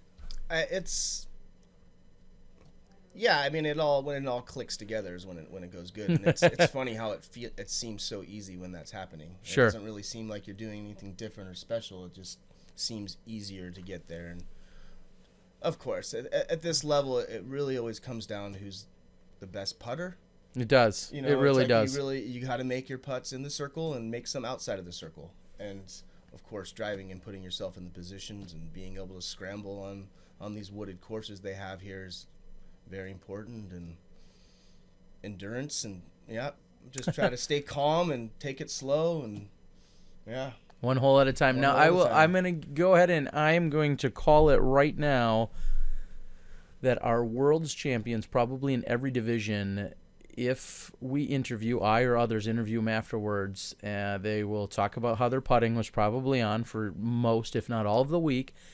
And when anyone asks them and says, well, how did you prepare for this week? Almost every one of them is going to say, well, I did a lot of putting. I putted every day for an hour. I putted every day for 2 hours, whatever it is. And I hate to spoil it for you guys out there, but every world champion will tell you that they were practice putting. And you can see that in some of the consistency from some of our top players. But every world champion says, I practice my putting. Yep. So that's a start. If you're not practicing your putting, you're not winning worlds. It's pretty much the easiest thing to practice too. It is. I mean, when you're throwing drives, you got to go chase them down, or you could lose them. There's a lot of things that can happen. You got to find a field that might be big enough if you're really good. But when you're putting, that's anywhere. How many? You got at least one basket in the car? More? No, we don't have a basket. Wow. We don't have room. We're gonna be picking up Dustin, and then Owen will be traveling with us. Owen Scoggins will be traveling with us after Worlds. So. We're gonna have a luggage issue for sure. I was always planning on getting a rack anyways for her truck. So I think that's gonna be happening on this trip, or else logistics. Or somebody's gonna be leaving. There might be a Shasta trail. To the top, chasing. Like the dog in Lampoon's Vacation. But yeah, I'm sure. Hopefully, maybe our host will have a basket. If not, I mean, we'll be getting in the reps for sure. We're getting in disc golf mode when we get there tomorrow. And few days of travel and ready to do it. Excited to be in Pittsburgh and drove through Madison on the way here. Excited to go back there and maybe after Worlds do some water parking. Yeah, there you go. Wisconsin Wisconsin can Dells. recommend the great one to do. Yeah. No, you we've already talked about that. Probably maybe the Monday after Worlds would be a water park day. There you go. So just west of Madison, Wisconsin, which is going to be the host of next year's Am Worlds. Just west of Madison, Wisconsin is what's called Wisconsin Dells. Mm-hmm. And home of the largest water parks in the world, which is pretty bizarre that Wisconsin would host those. But, home Noah's Ark, Family Land, and then every single maybe Family Land doesn't exist. It used to. Mount Olympus, every single wilderness, every single one of the hotels is like its own, water park, amusement, family. It's just. Yeah, I actually. Family friends I grew up with, they were from Wisconsin, and they would go back. I heard about the stories of them going to the Dells and all the water parks and how everything's theme park, and it was just a kid's paradise. And and it can be an adult. It can be adult paradise. Yeah. I'm not growing up anytime soon. There's some more than enough sweet action to find over there in Wisconsin Dells. And now, are you playing in the Mad City Open on your way back? That's it'll be Mad City Open, and then the Ledgestone. Okay. And then we have the San Francisco Safari the next weekend, starting on a Friday after that. So holy cow! Mashing back to Portland, and then back down to Santa Cruz and San Francisco. And then Visalia the following week in that. And I know Zoe's tour continues back up to Oregon after that. So, okay. It's all getting started for. So you're going to be Midwesterners here for kind of a few weeks. Madison, Ledgestone, those are a couple of weeks here. Yeah. And, not too far off in Pittsburgh either when you're over there. Yeah. So plenty of action. Now, Versailles, is that what you call it? What is it? Visalia. Visalia. It's the end of the Trail Classic. It's been an A-tier. It's one of probably the highest payout A-tier in California. Wow. Yeah, Chuck Woody over there is an amazing fundraiser. His prize purse is always growing, and this is the first year he has a 40. I want to say last time I saw it was close to 50 people, 50 open players. On the list. So it's a great field. The words finally got out of how great of a payout it is, and should be awesome. Sweet. You may or may not see our transplant and good friend Scotty Too Hottie Bertard has now moved out there. He found a lady friend that. Oh, I just saw he was on the list. I didn't know he lives. He just moved there a few weeks ago. To Visalia? He's out. I was gonna say Venice Beach. It starts with a V. Ventura, maybe. Ventura, okay. Is that near there? Somewhat near there? Yeah, it's Okay. on the coast. Sure. But it's not that far, and the heads up to him about the Coyote Classic is a great tournament. I think he down may there. have looked into that as Yeah. well, or maybe he's also signed up for that or something. But Cool. yeah, Scotty Too Hottie Bertard, a good friend of ours. We're sad to see him leave, but it took a female companion to do it, and he's moved out and You're welcome to California, Scotty. I look forward to playing with just you. look for the guy wearing jeans everywhere you go. I've seen him. And wherever you go, you'll see him sporting a pair of jeans. Yeah, no matter what the temperature You're not is. gonna like those in Visalia. I guarantee it. But So he'll be out there, which is pretty cool to see. So, all right, Shasta, anything you need to share with the world? nothing, I guess. Oh, I was supposed to. I'd give a shout out to Shauna Buzzingham, my partner for Okay, this that, Saturday. It'll be my first time competing in doubles. I look forward to it. And the big reveal, Shauna. Yeah. Okay. We she asked me to be her partner at the Masters Cup. We were hanging out, and we both knew we were going to be there. She didn't have a partner, and neither did I. And yeah, it should work out great. We get along well. I don't know if we've actually ever really played together, and You're just maybe gonna a few assume she's holes of good. practicing type of thing. But I know we vibe well, and yeah, she's a great person, great friends with Zoe too, and. Is there a team name? Yeah, Yeah. It's team name. Well, it's Team Shasha. Wow. Naturally, just take the first few letters of our name and put them together. That makes perfect sense. Perfect meld together. I believe she was recently picked up by Discraft. Yeah. You're sponsored by DGA. You guys can share plastic. Yeah, we can share plastic. I mean, all that good stuff. exactly. Wow, that sounds like a pretty solid team. And it'll even better when we get paired up with Dustin and Zoe and get to all play together. That's gonna be But they're great. going to take over the world. Doesn't that Yeah. scare you? We're gonna be battling for the world takeover. Okay. So Jim Brown and I believe others have said a guy named the Hog is Shasta's biggest, I think he meant fan, My biggest fab. or maybe he meant fab. Hey, I have fabs and fans. Is that who? A guy named the Hog. The Hog. Do you know the Do Hog? I know the Hog? I don't know. There's know. been Do I 2 or Jim 3 Brown? references to the Hog. I mean, that sounds familiar. I need a face. I need a face to the Hog. Well, thank you. Appreciate it, Hog. The Hog, your biggest fan, so that says something. It's amazing that I have any. The world of disc golf has now seen some of our top players. We just saw our amateurs crowned. We've been seeing more and more live. We see recorded footage. What excites you most about the future of disc golf here in the short term? Of 10 years of playing professional and in the PDGA, this year's it's been the most exciting as far as the growth happening with the production, the live podcasts and live feeds, and just the aftermath. A few days after tournaments, amazing coverage coming out and being able to watch the tournaments I wasn't a part of, and the fact that we've got on ESPN 5 times now. 4 times, I think. 4 or Philo. 5. Philo, And Philo the newest this last one. weekend. Yep. Yeah, so it's amazing. It's like now it's a reality. We could go and throw an amazing shot and be on ESPN now. The floodgates are open. That's a big deal. I've actually had numerous conversations in the last couple of weeks with people telling about this adventure, and they mentioned that they saw Fehlberg's Ace. It Yep. usually was on some kind of Sports Next or even news feed and stuff like that. So it's like, and I don't have to explain what disc golf is to anybody anymore. Correct. And that's like, I can't remember the last time I actually had to explain what disc golf was to somebody. So it's really happening and growing, and it's becoming a household name. Yeah, and it's so great to see. And one thing I've got to say, I had a quick conversation with your pal and my pal as well. Of course, Scott Kesey over at DGA. He says I owe him some videos, and I do. When we were out there filming for Masters Cup, of course, I covered all of the different coverage, but then you and I did a little of it's kind of a modified in the bag. We talk a little bit about the discs you throw and when you throw them, and then we have you throw them.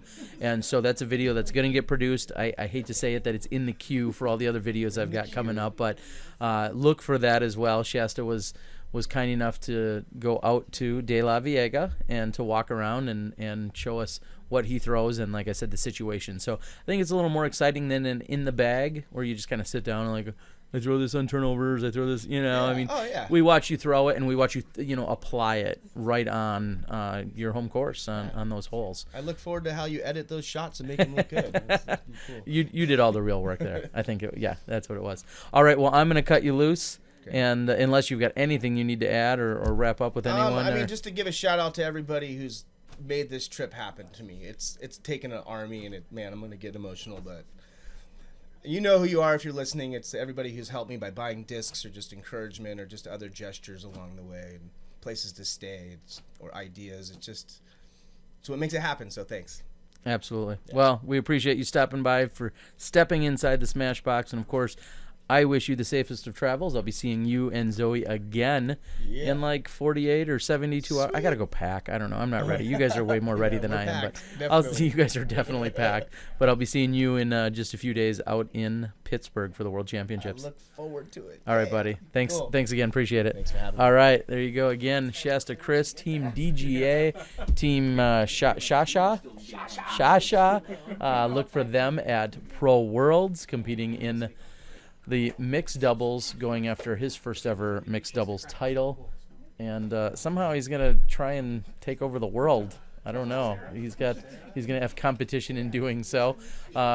Everybody's just kind of getting situated. We're gonna figure out what exactly we're gonna move on to next. But like we said, lots of great people out there. Thank you guys for tuning in and listening. We see you, Brian Schwebe, as always. We appreciate you here on the board. I'm DJ back. Mike. Oh, yeah. Let's not let. Oh yeah, we cannot forget these. We cannot let Zoe I will not forget see those them until. Do you think I would fit into this? No. Should we try? No. No. No. No. No. You are my Superman, but no. Yeah. Actually, you're more like my Wonder Woman. Let's be real. That's true. Can I give you a hug? Yeah, I'm gonna get up and get. All right. Come on, bring it in. Smashbox, big hug. Yeah, big hug. Hashtag. Thank you So. All right. Thank you. No, you're good. You're good. We'll make it work. Are you guys taking off? Is that the plan? Okay. Okay. Dana's house. All right. They've got other states, other houses to smash. They got things to do. Are gonna go see the brick wall in person. Wow. Yeah. You almost are gonna have to take a photo and send it in. You guys will have to photo what it looks like to step inside the Smashbox at Dana Vichy's house with the official brick wall. Speaking of which, we should definitely get Dana a backdrop. I think we'll have to do that at some point. Zoe and I were just talking about that. And we'll have to get Zoe one if she'd stay in the same city. It would have to be a travel backdrop for her for sure. Yeah, so she could take one with her every week when she's at a different location. Tell them what we talked about. Yep. Yeah. No. Zoe and I had this discussion about who, getting a couple extra backdrops for some of our regulars. Our regulars. Keep them on the reg. Yeah. Yeah, that sounds like a plan. So. And as I said, I'll be seeing some of these crazy cats in just a couple days. Yeah, I did just unzoom my camera, guys. So there you go. I'm just must be that much bigger. I'm sure Shasta was zoomed in then as well. Yeah, so. He was, and it works one way or another. That's the nice thing about this cool camera. I can do it via remotely. I got the website. I've got a little thing. See, what I could do it with this remote. Yeah, if that remote worked though. I know. We just got to put batteries in it, and I can. At some point. So do we want to get into some quick discussions? We already talked about Am Worlds and who won Am Worlds. So we can kind of skip that. Well, we could. Do you want to talk about some of the other divisions? Just real quick. Yeah, I think we could highlight DJ, who won under 16. DJ Baldwin again. Baldwin, yeah. And you'll see in the interview. Spoiler alert. Yeah. He's a 2-time 16 and under world champion. So congratulations to DJ.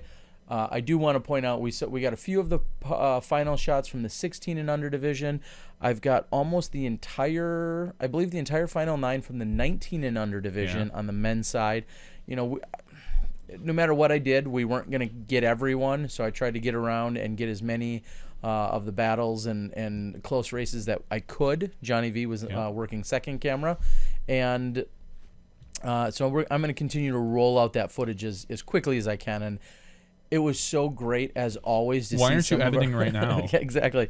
To see some of our Smashies out there, the people that tune in, whether it's my video blogs or to our Smashbox channel, and the outpouring of support and just kind words and the thanks and the gratitude that we get. We appreciate it. We're doing it for you guys.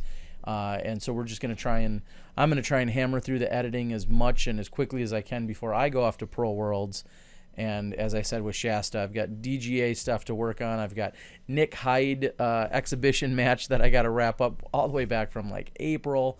So there's plenty of stuff in my queue, unfortunately, that I need to get out, which is good for you guys because you're gonna have this like constant stream, not live, but this constant stream of videos just kind of continuing to always roll out, kind of drip out for a while. Yeah, for a long time. And I'm not sure what I'm going to be able to do at Pro Worlds, but we're going to try and get as much as I can there. So we're going to roll through some of these winners real quick. Lift off. Advanced Masters, congratulations to Jerry Stoken. Mm-hmm. Advanced Masters Women, Ann Lundberg. Two-time. She is repeating champion. She is repeating champion, yes. Advanced Grandmasters, James Elkins. They had a lot in that division. Yes. Advanced Grandmaster Women, Candy Roque. Candy Roque, yep. She, I think she may be a defending champ as well. She's looking for a sponsor. Go on. That's what she told me. Advanced Senior Grandmaster, John, is that Jimenez, I believe. Okay. Advanced Senior Grandmaster Women, Linda Voss. Yeah, who I mentioned and caught up. You'll see some action from her. Advanced Legend, the one and only Pete May. Yes. Who showed me his ping pong. He wouldn't call it ping pong. This table tennis. Table tennis, yes. His table tennis stick. It was worth $200. I did something really. His actual racket. His actual little racket. His paddle. Wow. He hands it to me. This is kind of funny. And I look at it and I see the rubber on it, the black rubber. It says butterfly, and I say just jokingly, "Oh, a butterfly. Nice." And I hand it back, and he looks at me like you knew, like oh, are you familiar with butterfly? And I played it up like, well, yeah. Yeah. I mean, industry's best. I'm not really, much of a player myself, but I mean, of course. They're the gold standard. And then he started telling me about how he handcrafted the handle himself, and he went into this really long thing. He's a really great player for those of you that don't know. Oh yeah, a world champion. So I kind of strung him along for a while. One stroke win that he took there in the Legends division. So congratulations, Pete. Yeah, that was a close match. Junior boys under 19, Austin Turner, who, they're going to get to see that footage. Austin is Team Discraft and kind of had it handily after his Colebrook round where he wiped the floor with that course. Yeah. So he kind of dominated. Junior girls under 19, Kaylee Campbell. Yes, congrats. Junior boys Team Heiserbaum. Team Heiserbaum. Very nice. Is she going to get the arm tattoo as well? She better. Okay. That's a requirement, yes. I heard. Junior boys under 16, DJ Baldwin, as we mentioned, Michigan's own. Junior girls under 16, Valerie Manduano. She pronounced it. We did a little clip with her, and she pronounced it twice, and she goes through it really fast, so it's hard. So I'm just gonna say Manduano. Sure. Junior boys under 13, Adrian Worm. Junior girls under 13, Maddie Rausch. Junior boys under 10, Anthony Anselmo. And junior girls under 10, Ava Victor. And speaking of junior girls under 10, we'll finish up Worlds with this.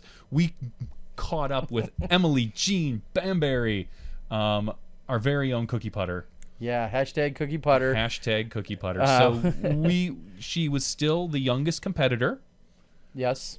At least in her division. I'm not sure about junior boys. There might have been one that was younger than her. Okay. We couldn't quite get that out of her. But we did a really cute interview with her and Ava. So I'm looking forward to when you finally drip that out as well. Yes. So you'll be able to kind of catch up with how she is doing. So. Yes, and she made famous on our SmashBoxxTV last year with her chocolate chip cookie. Her chocolate chip, eating a cookie while making 15-footers. Yeah. Maybe I'll try that. That should be my pro tip after Zoe. I'm going to play the course blind, and I'll just eat cookies. I mean, really. Chocolate. You have a box of cookies. Sounds like a no-brainer. What could go wrong? I mean, I should get hashtag cookie putter on my shirt. Yep. Yeah. So that's Am Worlds in a nutshell. It was awesome being there. Congratulations again. Not everybody. Just to the champions, but also to all the players. And a hat off, if I had one on, to Larry LeBond, the entire crew.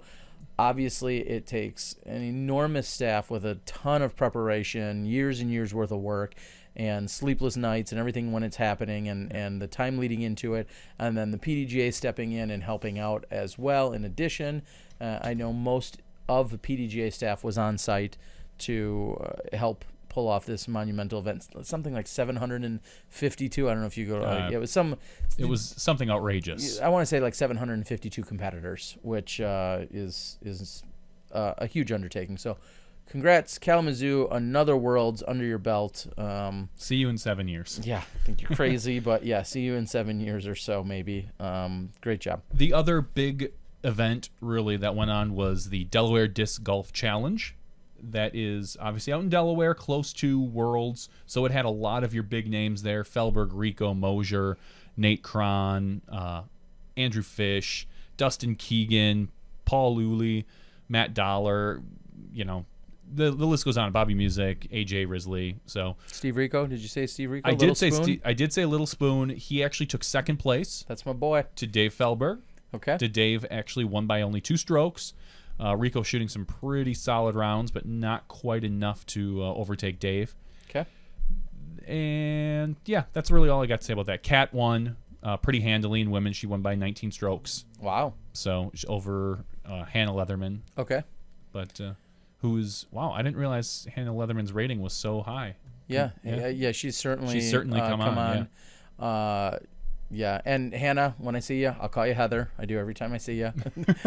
Just one just of those. Expect it. I just can't get somehow the Leatherman and then Heather, and I screw it up every time. So I'll pre-apologize now, but you already know that every time I see you. Yeah, I slip in a Heather there accidentally. So sorry. The only other notable from events this weekend was Stokely winning again in Open at Pun's Labyrinth, which is in Ohio somewhere.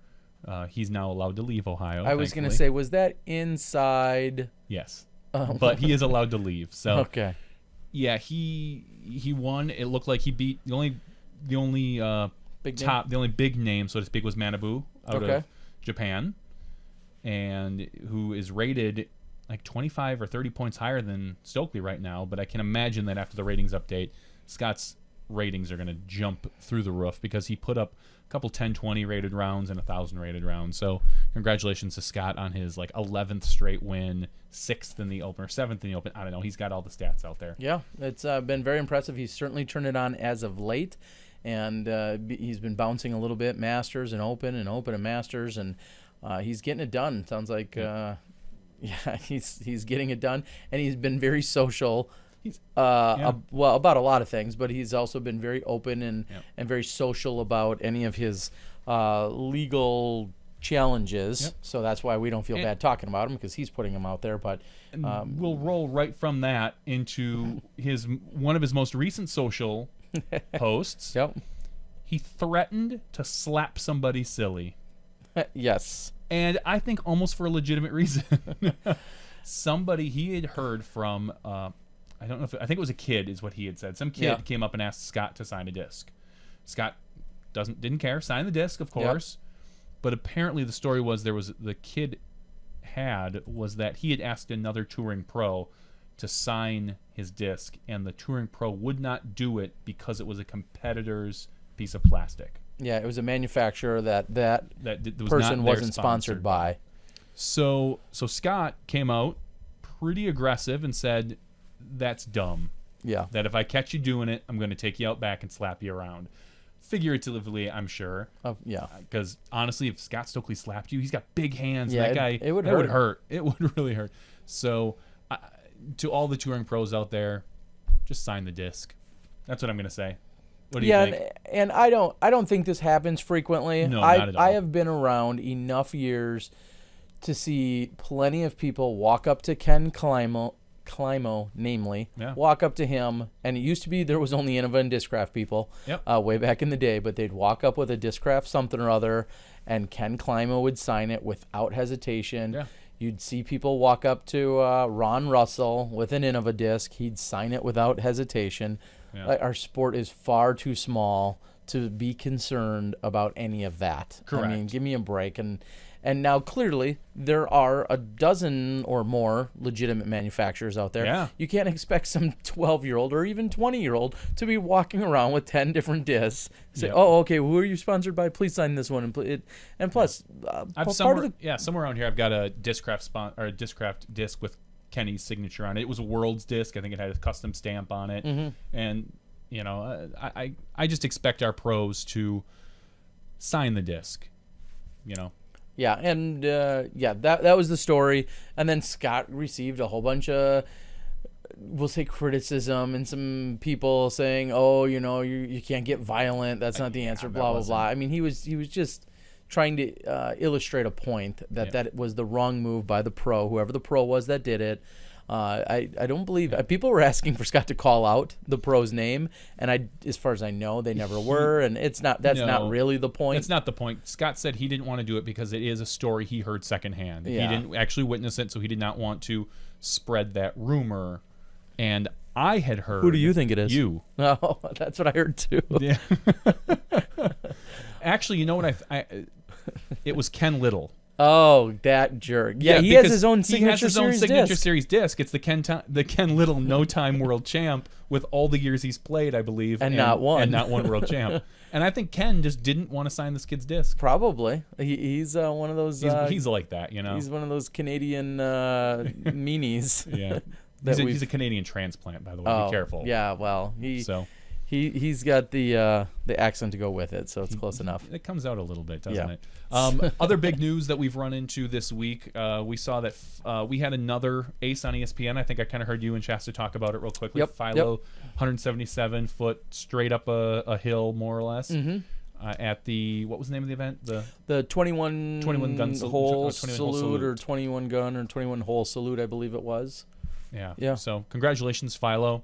Another ESPN appearance, and congratulations to Joe Mez, who got that very much so footage. So, every little bit, little baby steps. Yeah, I mean the fact that I remember calling you and talking to you when Brody Smith was seeing some of whether it was his big trick shot, his huge one off of the boat or whatever, that kind of propelled seeing some of those shots onto ESPN, and then obviously Ultimate, has a bunch of great shots. And just that like the door is open. We've clearly found our way in it. We're glad we have a contact at ESPN. I think it's not even just so much that anymore. It's just if we get a great shot, there's that chance now to get it on ESPN. That's right. Pretty exciting for everybody to see. I mean, I can't think of any downsides. The only criticism that some have said, and I don't necessarily agree with it, the criticism out there may be, if the hole's not long enough or challenging looking enough. We all know hole-in-ones is tough, but if it somehow isn't as what's the word? If it's somehow not as impressive to like the general public, and again, immediately when Devins shot at the Masters Cup, because you got the lady hole, which is relatively short, it's a downhill. It wasn't as challenging as a few of the other ones we've seen. I mean, Felberg's was clearly Doss, Billy Engel. Yeah, I mean, those were all longer holes, and then when we've now seen two short ones. I don't know if it really matters. Again, that's one of the criticisms, or one of the few naysayers of something that we've heard. No, I think people just kind of want to see a cool shot. They don't necessarily know. Your average Joe doesn't know how difficult it is or how easy it is. I mean, unless you're sitting there comparing side by side, odds are you're just going to look at that like, oh wow, hole in one, cool, that kind of thing. Now, if you lined up Philo's and we'll just say Dave's, someone might be like, oh, well, clearly Dave's was much harder, but because they're not side by side, it's just exposure for us, so it always helps. Jim Brown's letting us know that Ken, I'm assuming Climo. Nope. Ken Little. Nope. Ken Jim Brown. Jarvis. Nope. Ken Taberski won AM doubles champ. Oh, okay. Yeah. Oh, yeah. With MTL. Okay. Beat Philo. Were they playing doubles against Philo playing singles? Anyway, it doesn't matter. Good job, guys. Oh yeah, something like that. The only other thing was UC going out, and he had announced a couple things this week. The actual figures for the European Open, 259,000 viewers, which they said was 26% of, I don't know if that's viewing households, it's not viewers, because we know Finland has like 5.5 million people. Sure. And so that might be 26% of households. It was on the YLE network. So congratulations to UC for getting that out there. I think we talked about it enough last week as far as all the coverage, but he did announce that. And then he's been throwing questions out there on social media. If you don't follow UC, go ahead and jump on Facebook and find him. But he said he thinks that the biggest problem, and this is what he said, in disc golf is not enough good courses. And then, well, he also threw another one out there, but maybe I'll save that. And I don't agree with that. Yeah, nor do I. I think that we have a lot of great courses. I think UC's definition of a good course is different. I think he's looking. His standards are higher. You're saying? His standards are different. Do you have low standards? Well, look at the two people who we're going to let sleep here. Come on. No. I think UC is looking more for your more open, longer, television-friendly type courses. Some people would argue, look at some of the Charlotte courses that would not be friendly for your spectator, that would not be friendly for a TV crew. And those are some awesome courses. So I think UC has a different standard he's looking for a great course, is what I'm thinking. Well, and that is going to be a debate that's going to rage on, because we're finding courses can get longer and tighter and tougher in the woods, but those, just as you said, are the toughest to follow. Whether it's one camera or two camera, live or recorded, when you're talking about heavily wooded courses, yes, it creates more challenge in our game, but it also creates way more challenges for even just viewers to come out and watch it, in person when you're going through some of these narrow fairways. The IDGC comes to mind. Those are three really good courses. I've seen all three, I believe. There's three really good courses out there, but gallery, they're not really conducive to big galleries. Yep. And the last thing you want, and I think you're going to see this happen more and more, the last thing you want, though, is a gallery of a few hundred or a few thousand people, and somebody's about to throw. Meanwhile, someone in the back of the gallery is walking around, and sticks and branches and leaves and those things are being stepped on, and it creates the distraction. And the problem that we're going to have is, you're going to see the viewers, or the spectators, for the open holes, wide open holes, which I don't find usually that exciting, unless there is, take 18 at the European Open where it had OB up and down. Mm-hmm. Very cool. But assuming you understand that that's OB correct. as a viewer at home. Yeah. I mean, you may see yellow rope and yellow rope or a hay bale or whatever. That's where your commentators will hopefully help you out. Sure. But yet you could have a 450-foot alley shot that some people think is a phenomenal hole. I mean, look at was it Blue Ribbon Pines with the alley shot right down the gut. Yeah. And that's a phenomenal hole. Ask anybody. That's not going to translate well out on camera. No, especially if 3 out of 4 hit a tree and kick into the like 50 feet, 100 feet, 200 feet down the fairway. 4 guys lace that fairway. Looks gorgeous. It's some of the best shots in golf. But when they don't, it's a little bit harder, as you say, to translate. Yep. Tricia says this year's Pro Worlds Finals is at SRU, which is very gallery and media friendly. Thank you, Tricia. Even though we're not going to be there for media. Yeah. Shucks. I may be there in some minor capacity. You'll be there. Disc Golf Planet will be doing the live broadcast, so make sure everyone tunes in for that. Did they release a schedule, someone said? No. They said they're going to be broadcasting for 7 days. They said 7 days, but they have not actually released a detailed schedule. Okay. Well, I take 7 days of broadcasting loosely as a schedule. But, yes, I don't know exactly as to when. And I'm sure there's been conversation as to who they will be covering and what time and what courses, and obviously none of that are we privy to. No, I'm not sure when that'll get released, but probably a day or two before each round is my guess, because they're going to verify that. So maybe a little sooner. The other thing that UC had said was whether or not Paul Macbeth is the first real professional disc golfer. And interesting phrasing on his part by asking that. Yes, first real professional. Yeah, he emphasized the word real. He emphasized the word real in the conversation, all caps. And I chimed in because I can't keep my big mouth shut, and I said no. I think Kenny was the first real disc golfer. He was the first one to make a true profession out of it. He was the first one with multiple maybe not the first one with multiple sponsors, but all the championships. He took it seriously. He competed almost week in, week out. Paul is doing things that Kenny never did. I think Paul's taking, Kenny was no slouch when it came to being in shape, but I don't think that was due to the type of work that Paul's putting in. Kenny had a second job. He's like a roofer for a while, and he's just, kind of a wiry guy, in shape. He's a multi-sport athlete, as Paul is, so that comes along with it. But to say that Paul is the first real professional, as we said last week, Paul doesn't have his own plastic. Yeah. Kenny has his own plastic. So, and so, you know what? Someone will come along and do it better than Paul. And then, what do you say? Is that person the first real professional because they're doing it better than Paul? It's a perspective issue. UC's been around long enough where he knows. I think he was just kind of poking the bear a little bit. A question that is asked out on the board, which is an interesting spin, would be is if he would have asked or made that assessment if Paul threw for another name brand. Yeah, I see Gregoire just asked that. Yeah, we're calling you out, Gregoire. Gregoire. Yeah, would he if Paul threw? That's a great question. If Paul threw for Whammo and did everything he does now, yeah, would he have still claimed him as the? Yeah, because you could go even after Kenny. You could look at Doss, and say Doss was probably a professional athlete as well. I mean, he didn't put in what looked like the physical work at the time, but he put in the practice. He wasn't building compounds like some people. Yeah. So yeah, that's a great question. Would he have said that if Paul threw for non-Innova? If Paul was another brand?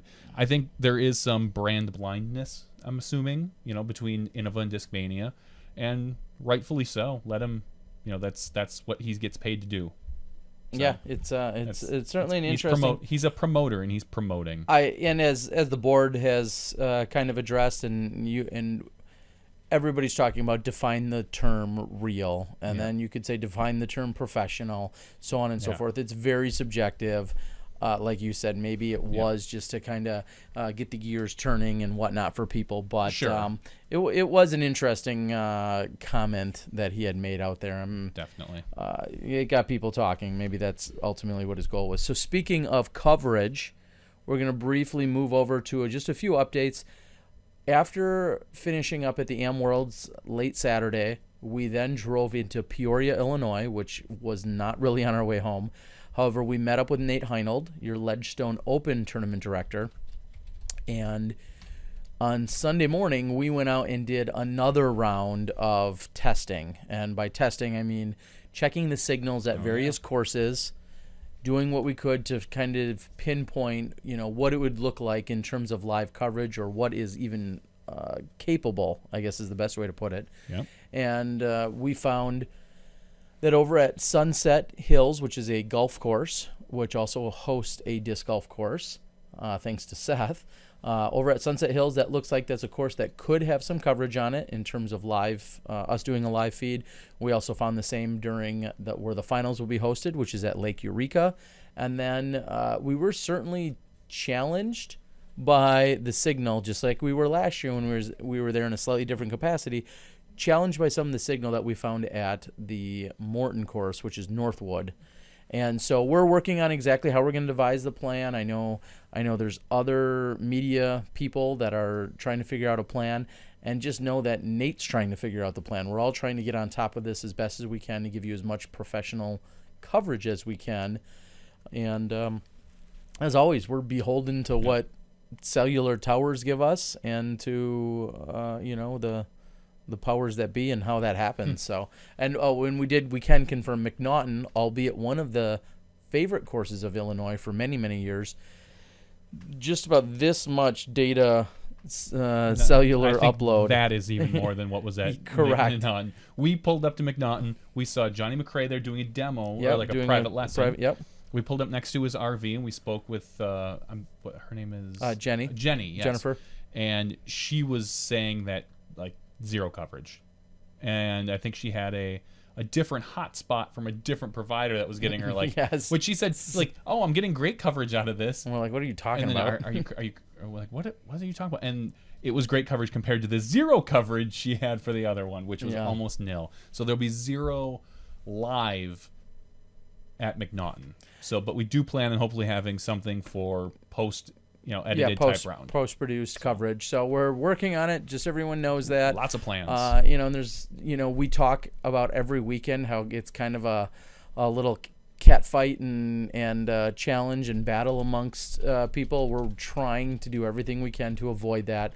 And it happens every weekend, no matter who's running. Well, not every weekend. It happens many weekends, and we're trying to get out in front of that and do the best we can so that it doesn't happen. So, Jim, you had asked, as to what signal provider. We actually use a handful of them or a couple of different signal providers. So it's not just a matter of, we're out of luck with this one. We actually pull from a number of them. Correct. And for instance, Sunset we saw had great Verizon and pretty good AT&T. I think that whole area there's no T-Mobile. Yeah, correct. So we have backups in case.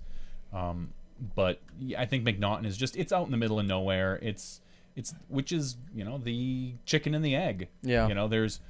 There's a reason these courses are great and have all this land and everything. It's because there's nothing around them. Exactly. So to get out there, and why would there be cell phones providers out there if there's nothing? If there's not any people out there. So there's a lot of different ways to look at that. So you will see some coverage out there. Obviously, we're going to bring you as much as we can for the Ledgestone. We're excited to do it. We're going to work on finalizing a schedule. Just know that we're planning on being live at some point Friday, Saturday, and Sunday of the Ledgestone. Holy moly. We're working with Nate Heinold to possibly be live for some other stuff during the week. That's all unofficial.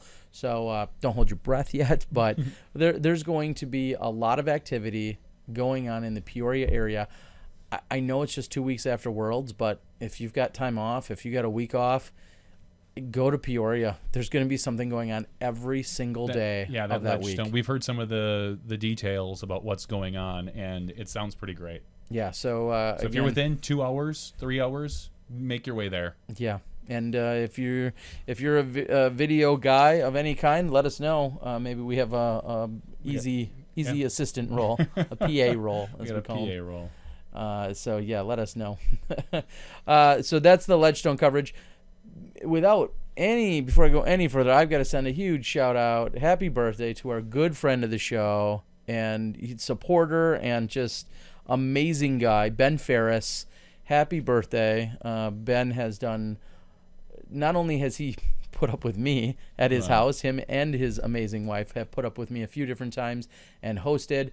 Ben also, I know, works with Legacy in pushing them forward and helping them out, but Ben is a smashy and just an all-around super great guy, so glad to say happy birthday to him. Colin Huff just celebrated a birthday as well, so happy birthday to everyone else that had a birthday in the last month that I didn't mention, but those are two that are just huge supporters of what we have going on, and we certainly appreciate it.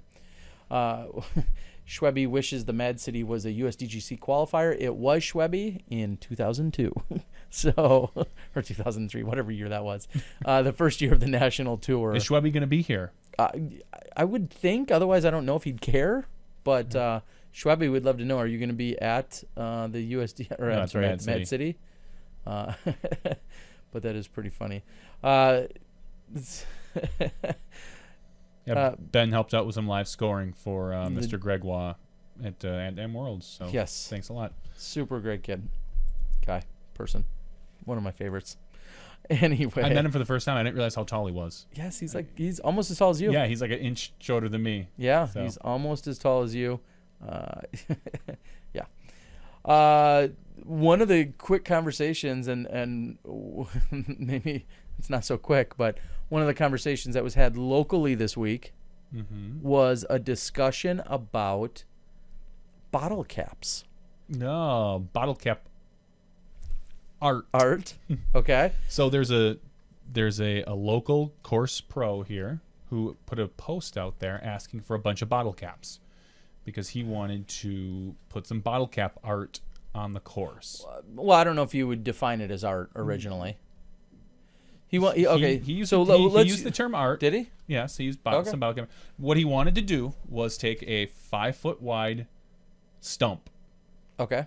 Put a basket in the center. This was a dead stump. A dead stump, correct. And cover the rest with bottle caps. Cover the top. The top of it. To protect the stump from people stepping on it and wearing it away, breaking it up. Things like that. Is this straw poll? Is this straw poll worthy? Something about it? Should bottle cap art and I guess you could put it out there as an image too. Any others? But sometimes we see, and this isn't just in Wisconsin, although I know we like our beverages, but we are seeing that more and more, where people take things such as bottle caps, those are obviously common, and then they maybe put them in the ground, and you'll see them on a walkway. Usually it's on a path from one hole to the next, and you may see them there. That's a pretty common place. Or maybe there's a common sitting area where people are bored or waiting or whatever, and you see them pushed into the ground, sometimes in designs, or sometimes just hundreds of them put into the ground, smashed into the ground. Occasionally you'll see them on a bench. I believe our good friend Jonny Rumble just sent me a text tonight saying that he arrived on the East Coast and he found the exact same thing that was sent to him, saying that it's obviously happens out on the East Coast as well. There you go, as I'm showing Jonny here in studio. There's a park bench. The seat where you sit, it looks like there's a line of bottle caps down the center of the seat, which seems like it'd be uncomfortable. Yeah. Why would I wouldn't want to sit on those. I don't think is that supposed to be there, or is that just what people have done? I mean, it seems as if, they're intentionally there. Yeah, they're intentionally there, but is that intentional, like somebody started it and people just continued it? So yeah, I'm not sure. So yeah. So be curious to know what people thinks about that. Kevin McCoy says he loves bottle cap art. I don't. If it's done well. I think a lot of people could say that they may love it. The question is, should it be on the course? And then when it is on the course, does that encourage others to take their own liberties of creating art? That was part of the discussion thread, was that he had said he was going to fill up the stump so nobody could add to it. And then it was asked, well, what about around the stump? If you see that, why not continue it on the side of the stump? It was brought up, if that's something, if you're trying to protect the stump from people stepping on it and breaking it away, those bottle caps can probably get pretty slick. Mm-hmm. Is that something? I think bottle cap art could be done kind of cool, maybe on the back of a bench if it was done really nice, or sure. And then maybe some epoxy as well on it. But I don't like it in the ground. No matter what anyone says, if it's in the ground, I think it looks like littering. It looks like some. Sure. Yeah, that's just me. So that's kind of our local discussion. And clearly, that's a local discussion. But by plenty of people that are chiming in on the board, who are saying that they see it in other places all around the country. I think the number one takeaway from it is if you're going to start that, where does the line get drawn as to what else can someone allow? If I somehow was talented enough to carve things out of dead tree branches, should I go out to my local course with a chainsaw and start carving swans into trees? Yeah. If the tree is just there and it's dead and whatever, where do you and that's not even at least littering, so to speak. But where do you draw the line as to what liberties you can take to beautifying or adjusting Correct. your own course?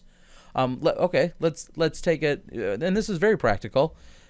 You have a fence along hole 9, and I want to recognize ALS, which they're doing for the Worlds.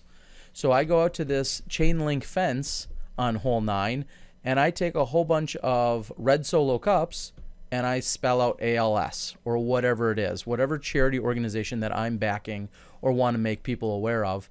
Is that art? Is that allowed? Well, no. Is that littering? Are you the course pro? Sure. Let's say I'm the course pro. No. Well, and hole 9 it's the back of a baseball diamond. And I want to take red Solo cups and spell out ALS. And I'm going to say that is for Alzheimer's awareness, just as our friends over at Pro Worlds are doing, although they're not using these cups. But I want to, that's my way. That's the way I want to signify awareness of ALS. And I've seen it before. You stick them through the fence. And that's exactly what I mean. Yep. Should I be doing that on my course? No, well, no. I think first of all, any changes, whether you're the course pro or not, any major issues or changes should be run through your parks department first of all, and detailed. This is what I plan to do. What do you see? Do you see any issues with this? Do you see any problems?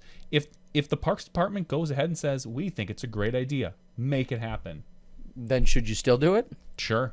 If you think it's a good idea and the parks department thinks it's a good idea, you've run it by a couple people, other people may not like it, but at that point, you're free to do it. Okay. No. Now, so what were you going to say? I was just going to say, and that's exactly what's coming in on the board is art clearly by definition, art is subjective. So ALS is not Alzheimer's, but that's fine. Oh, I'm so sorry. I'm an idiot then. I apologize.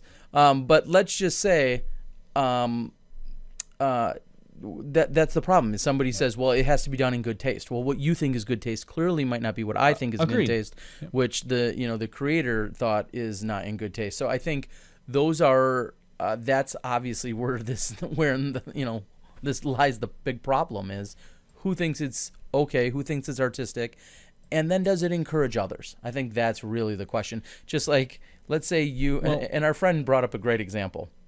You sponsor Hole 10. You personally, Jonny V, sponsors Hole 10. And on Hole 10's 4x4 post, you go out there and you design something all over Hole 10. You make a design on it. You draw a maze. I don't care what you do. You make a design on Hole 10's on the post of Hole 10. You could say that's artistic. You could say that's part of your sponsorship. That's the hole you sponsor. Does that encourage someone to go then write, who maybe doesn't understand your sponsorship relationship, to go write all over the other 17 T-post? I mean, it kind of invites that. It does. Because it looks like they drew something really cool on number 10. And I'm going to draw penis on number 12 because that'll look cool. Anyway. That is, there's a discussion about the Alzheimer's and the ALS. I totally apologize. Well, I was trying to help out. Yeah, Larry was doing Alzheimer's, or I think Larry was doing Alzheimer's awareness. Okay, yes. And we had the ALS earlier. I know you were just confused, so it's no big deal. But that's kind of like we run into. You go to a course where maybe on the T sign, there are lines for people to sign their aces because they don't want them signed on the T sign. Sure. You could say that, well, great. Now they're going to do this at another course where maybe that's not the case. We've seen it everywhere where there's people signing the T signs or the poles or whatever. So or the baskets themselves. So and I just think it sets the wrong. The disc charger, which we've talked about, and I understand, and that's the problem. And Kevin said specifically that I've seen some good mosaics. I don't like it if it's a pot leaf or something dumb. Again, you by saying something dumb, what you think is dumb, I may not think is dumb. Whatever. That's part of this whole challenge, and I think part of this raging debate as to basically whether or not bottle caps are belong on the course, and then B, if they are put there, does it encourage others to do other things on their own account? It could, but I mean, I'll play devil's advocate and say you never know what's going to trigger a moron to do something else. No, of course you don't. I mean, somebody wants to be that first guy to somebody is the first person to write on a basket after 18 of them are installed on Saturday and in a brand new course, and by Sunday the very first ace is hit on that course, and someone got the bright idea and said, well, I'm going to sign this. I'm the first ever ace here. So I know it's got to start somewhere, but I think having these bottle caps out there, you and I are in the same boat. I'll say it's a lot like other trash too. Like, people are way more prone to throw their other litter on the ground when they already see litter. Well, when you see something like that, you think, what's it, if I do it? I don't know. All right, we'll move on. Sign your own disc. Disc chargers are stupid, first of all. Disc chargers on anything at the course are stupid, so hopefully I know none of you guys do that. You're all smarter than that. We're all smarter than that. But sign your own disc if you get an ace. Don't sign the basket. Don't sign the T sign. Don't sign a pole.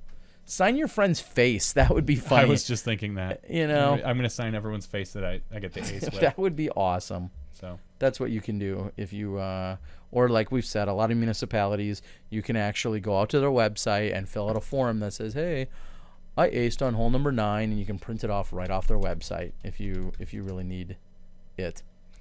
All right.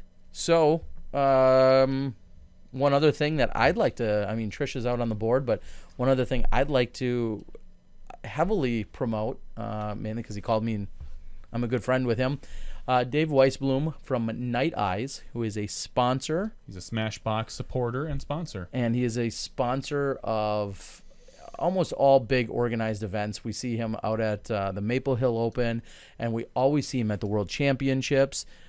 He's just he's an amazing guy and a dynamic personality, and I really enjoy being around him. When he came to Milwaukee a few months ago, I made it a point to go out with him both nights. He's a lot of fun. He's just so much fun. And they are going to have a set of discs. These are light-up discs that are produced by Night Eyes. And it's going to be a doubles action. So on Sunday night, August 2nd, okay, you and a partner sign up. It's $20 a person. You will have 3 discs between the two of you to go out and play doubles with. And I believe it's taking place on Moraine Blues, if I recall what he said to me. I've already signed up. I just was like, all right, you told me about it. I'm signed up. And I went out and signed up. And there's very few people signed up right now, so my chances are good. But I do want to tell people to go out and sign up for it. It looks like a lot of fun. It's going to be glow. Trisha on the board is talking about it. It just looks like a lot of fun. These are brand new discs. Everyone has to use these 3 discs that you're going to get as part of your player pack. And then there's still a cash payout for all of it. So it's really kind of a no-brainer to participate, honestly. Yeah. It just sounds like a lot of fun. I know there's a putter, there's a mid-range, and a driver. You should. Or just in the plane, be over top of watching all these sweet glow. And that's Saturday night? No, it's Sunday night. Sunday night. Okay. Sunday night, August 2nd. And so they're not glow discs, I should clarify. They light up. They're very bright. If anybody's familiar with throwing the Night Eyes ultimate style discs around, they're of that nature, except for they're designed for disc golf. So they fly better rather than a regular Frisbee. And I got to thank Dave. I mean, he called me just before the show, just wanted to tell me about it, make sure I knew about it, because I'm kind of out of the loop lately on everything Pro Worlds, because I've been doing all this other stuff. And he wasn't even done telling me about it. I found it on Disc Golf Scene, and I registered for it. So I hope to see you guys. It's, I think, limited to 50 teams is what it's limited to. Terry will be signing autographs for anyone that wants. Yeah. So. Or, no, I may turn them down because those discs aren't made by my... Wait, he could be my sponsor. Yeah. Yeah, Night Eyes. Yeah, I think he's my sponsor for the week. So I will gladly sign any of those Night Eyes discs. Any of the Night Eyes ones. Yes, any of the 3 Night Eyes discs. So, yeah, the Flash Flight are the specific discs that they make. Yes. The ultimate style, and then they had a mini, a smaller one, and then they had a mini one for a while, which they discontinued. Which I'm glad I stocked up. I've got dozens of them. Ken Little says they work in water because he proved it in Michigan. When we stayed with Ken, they had a basket in a boat about was it 70 feet away? Yeah, something like that. 70 feet away. So we were throwing dragons and wahoos and preemie magnets. Preemies out to this boat where some of the Alexes, were retrieving it for us. So it was a lot of fun. That was probably one of the most fun nights I've had in a long time disc golfing. Yeah. So, so you're not going to get a black eye, whoever had suggested as such, because you're going to see these things. He was confused because he thought he said a flashlight. Like, I'm going to go out and play catch with a flashlight. And he said, that sounds like a good way to get a black eye. Yes, that would be. But not with a flash flight. Flash flight, you see that thing coming. You do, and they're awesome to play catch with. Yeah, so we've done that before. We've sat out in parking lots late at night and thrown discs back and forth just for the heck of it. William, I'm not even going to address you. So please sign up. Have fun. That is, again, on Sunday night. I want to say check-in starts around 8. Our check-in and registration goes from like 8 to 8:30 with a start around 9. So, and nobody's playing on Monday. No competitive play anyway is taking place. So Sunday night, I hope to see you guys out there. Like I said, I'm going to be there. I'm hopefully going to document it in some capacity and participate, because it sounds like a lot. I'm not going to go see any of the courses, but I will go play in the dark. So I guess that keeps that kind of the same thing. Yeah, exactly. I guess that kind of keeps that mentality going. Is it one of the courses you're playing? Moraine Blues? No, I play Moraine Gold. Oh, okay. I believe. I don't know. You gotta check the schedule. So, Night Eyes, Sunday night. We will see you there. All right. Anything else on your list or my list? No. Gosh, that's a lot of things. Yeah, we've covered a lot. I mean, between our 3 guests, I'm sorry, among our 3 guests. Yes. We had a lot of conversation and, a little bit of news here and there. Congratulations one last time to Anthony on a phenomenal week of play. Watching those guys, they're not AMs. They're mini pros. Those guys are so good. It was that semifinal and final round was some of the most exciting golf I've seen in a long time. Yeah, they're not missing 20-footers. They're not missing 30-footers. They're making every shot I would expect a top-level pro to be making. Yeah. They're doing it under pressure. They're doing it with a gallery. And Isaac's 14, Anthony's 15. A lot of people made the comparisons, Anthony and Paul, and he even admitted to, somewhat following in his footsteps or emulating him. And I'll say he's almost even a little shy, like Paul Macbeth when he first came onto the scene, which is well. He'll probably, as he's on camera more, as he has to do more interviews with people like me, I think we'll see that certainly develop. So it's really cute and innocent to see at this point. And he's going to be a contender. He already is, but he's going to be winning some big stuff. I can all but guarantee it. So. My pick of the week, I just talked about it, Night Eyes. They make a ton of great products. They make stuff obviously now for playing light up disc golf at night, but then they make a ton of other great products from ties, cords that tie our things together, to, I don't have it with me, my bottle cap opener, which is also doubles as a carabiner. They just make a bunch of great products that can be used in disc golf and beyond. So I'm a huge fan. I'm a huge fan of Dave Weisblum. He's just a phenomenal guy. So looking forward to spending some time with him next week. So he's my pick of the week. Cool. I'll jump on that. I'm good with that. Okay. You're going to say he is too? He's my pick of the week. Wow. And his products. Cheater. Give him a shout out. Okay. All right. I think we're going to stick around briefly for some after show action, but we do appreciate all of you guys tuning in. A couple of new faces on the board. Again, Trisha, we know that you were out here answering a few questions regarding the Pro Worlds. Of course, we appreciate that. We thank Larry for coming on a couple weeks ago, answering some questions there. Marty Gregoire, our PDGA media manager, has been actively here smash boxing tonight. So good to have him. Glad to see you on here. And do you think he's just retweeting everything that we do? He's like, Terry and Jonny said, click. Terry. That's right. No, of course not. He's got all his own fresh, hot new content. And speaking of fresh, hot new content, simmered down now, Zach Parcell, All Things Disc Golf. He's putting out just awesome articles. Yeah.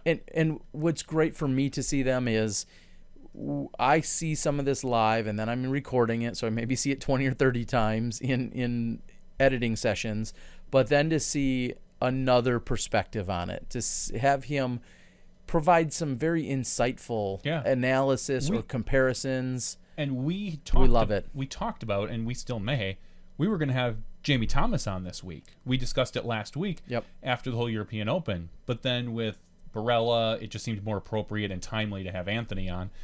And sure enough, like a couple days ago, All Things Disc Golf beats us to the punch and releases this wonderful article all about Jamie Thomas. Yeah, about Jamie Thomas. So go out and read that. I mean, we'll probably still have Jamie on at some point. Mm-hmm. So maybe he was not going to be at Worlds. He told us that. And correct. Spin. Yeah, I believe I saw. I think today he had posted somewhere that Spin TV was not planning on having a presence at Worlds. So which means he probably won't be there anyway. Yeah. So. Yeah, pretty crazy. So, all right. So we're gonna wrap this thing up. This is podcast number 46. We had an amazing time at Am Worlds. We're looking forward to Pro Worlds. We'll bring you some updates from there. Next Tuesday is my birthday, so we may have a birthday podcast edition of some sort or someday around there. We'll figure it out. Yeah, Tuesday or Wednesday podcast. Something if we do like Tuesday, that. It's your birthday. If we do Wednesday, it's right before the shuffle, technically, right after all the rounds, so we can kind of. And it's the day after my birthday. And your birthday. It doesn't matter. Some of our friends' birthdays. Yes, it is. So. All right. So for Jonny V, who was our second cameraman this week, for Terry Miller, myself, the disc golf guy, this has been podcast 46. Thanks for tuning in. We'll see you guys in the after show and next week when you step inside the Smashbox.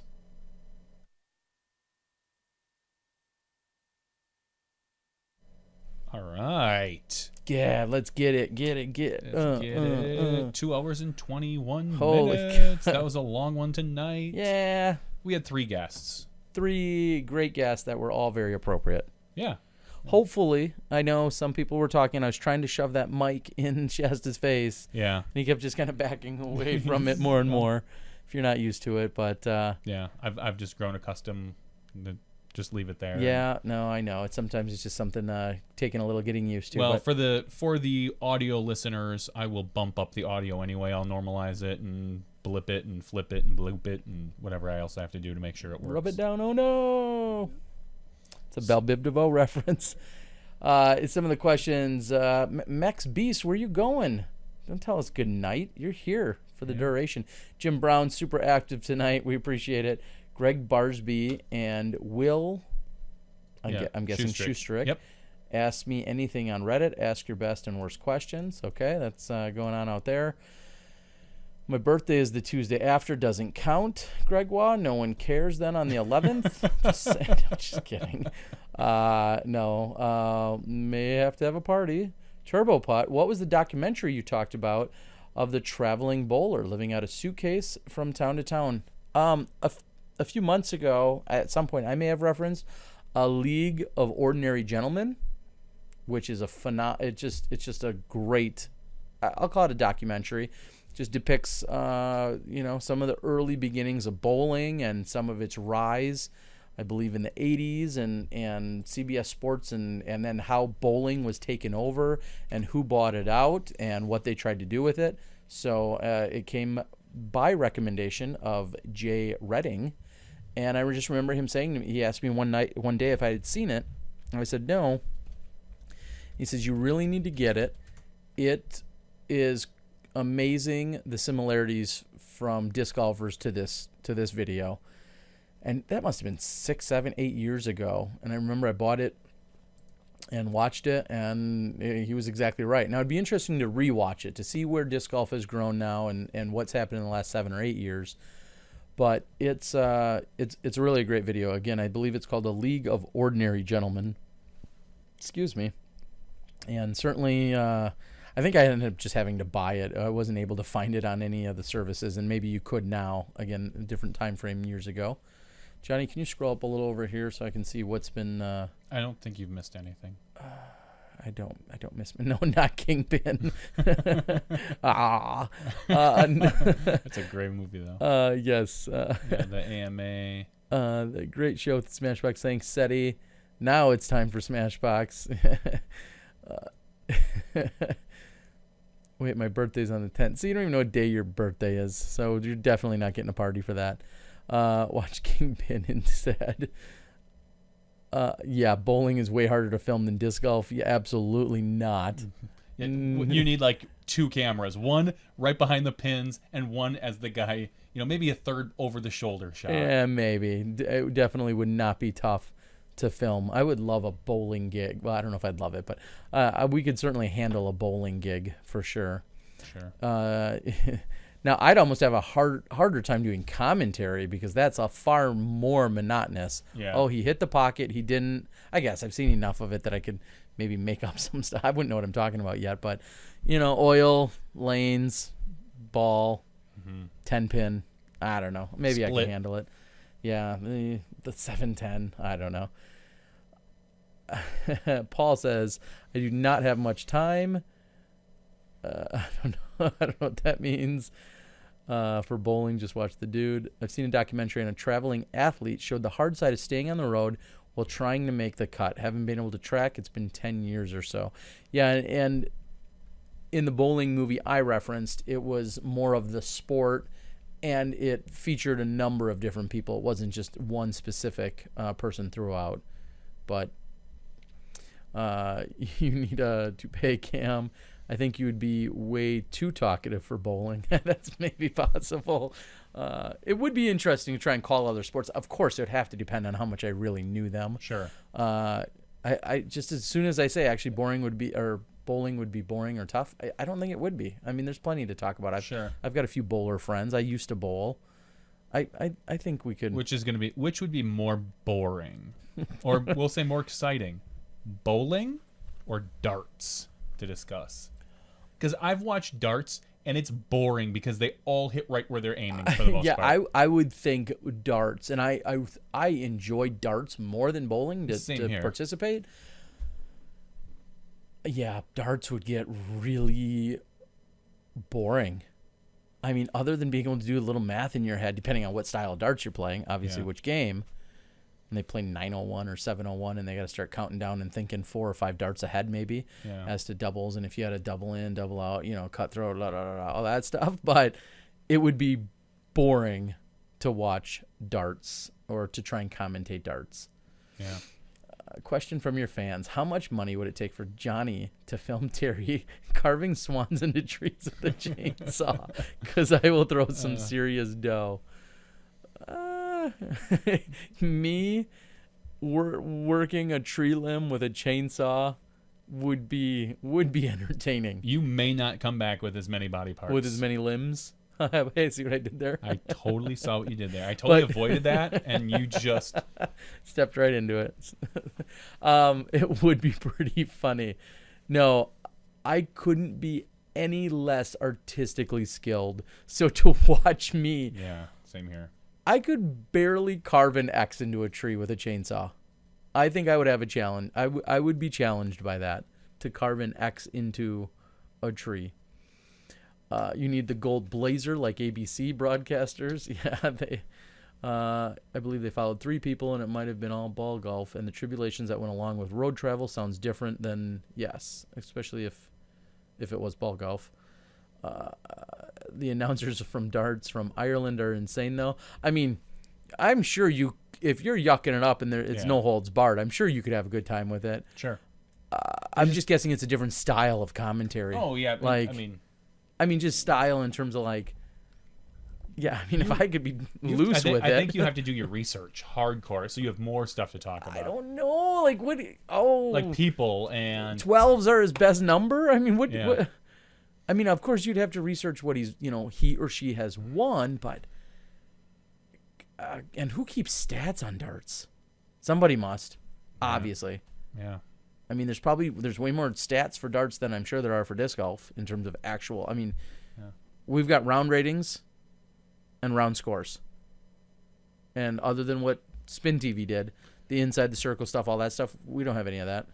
I remember back in 2008 when he closed out the rare 181. Yeah, I mean, it was insane. He had his bumblebee. He drilled it. He split the dot. Something like that. I guess. I could totally do it. You could. You're hired.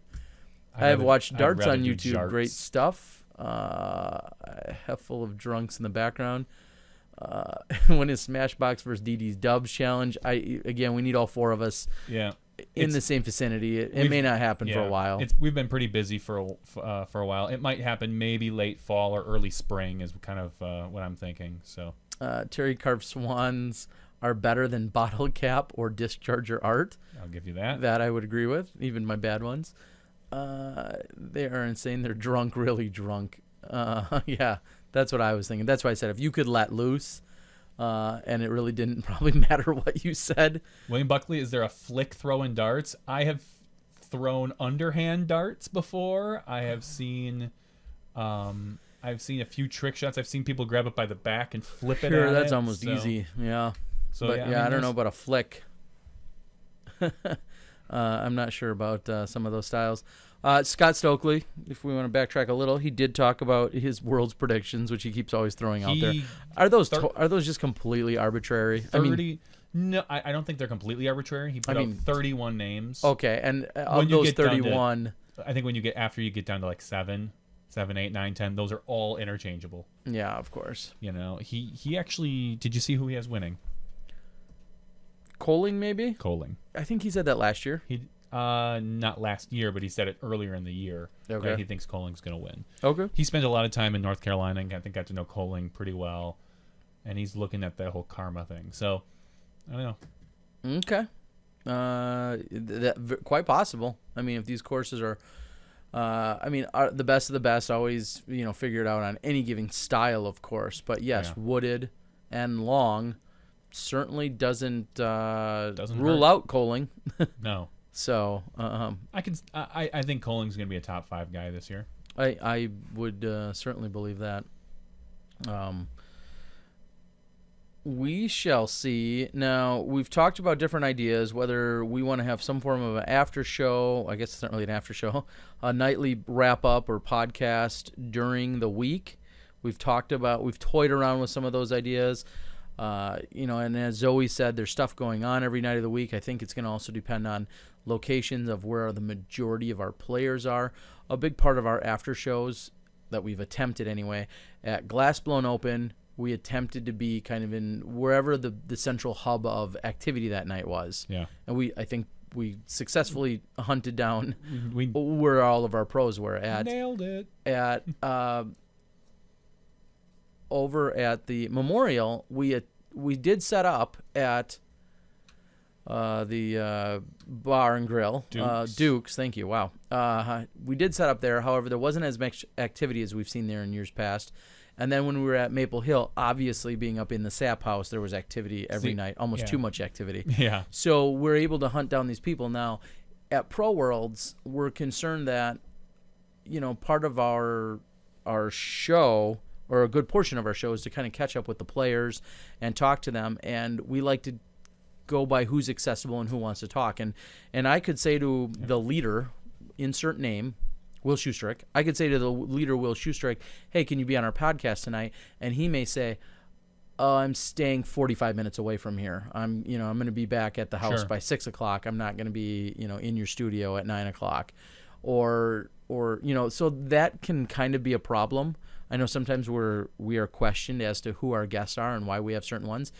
We kind of rely on the people that are most readily available and accessible to us. Because I don't expect Steve Rico may have the hottest round of the day, but if he's staying an hour away from the courses, he may want to get back early enough so that he can relax and not have to worry about it. I'm just throwing out names. Example. I'm throwing out names. Steve gets his rest nice and early like a good boy, and for that we love him.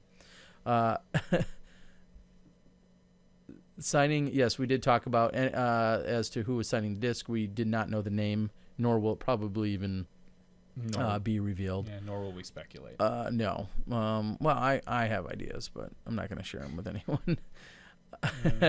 Are you going to cover field games? Would be like the all-star break for most sports. Yeah, I think that's a great idea. I'd be curious to know if Disc Golf Planet's going to be doing any of that. I guess, their schedule will maybe help determine what you are and are not going to cover. And field games are always tough because you have from like 9 to 5. So some players might go there first thing in the morning 9:01 just to get it out of the way and then go practice.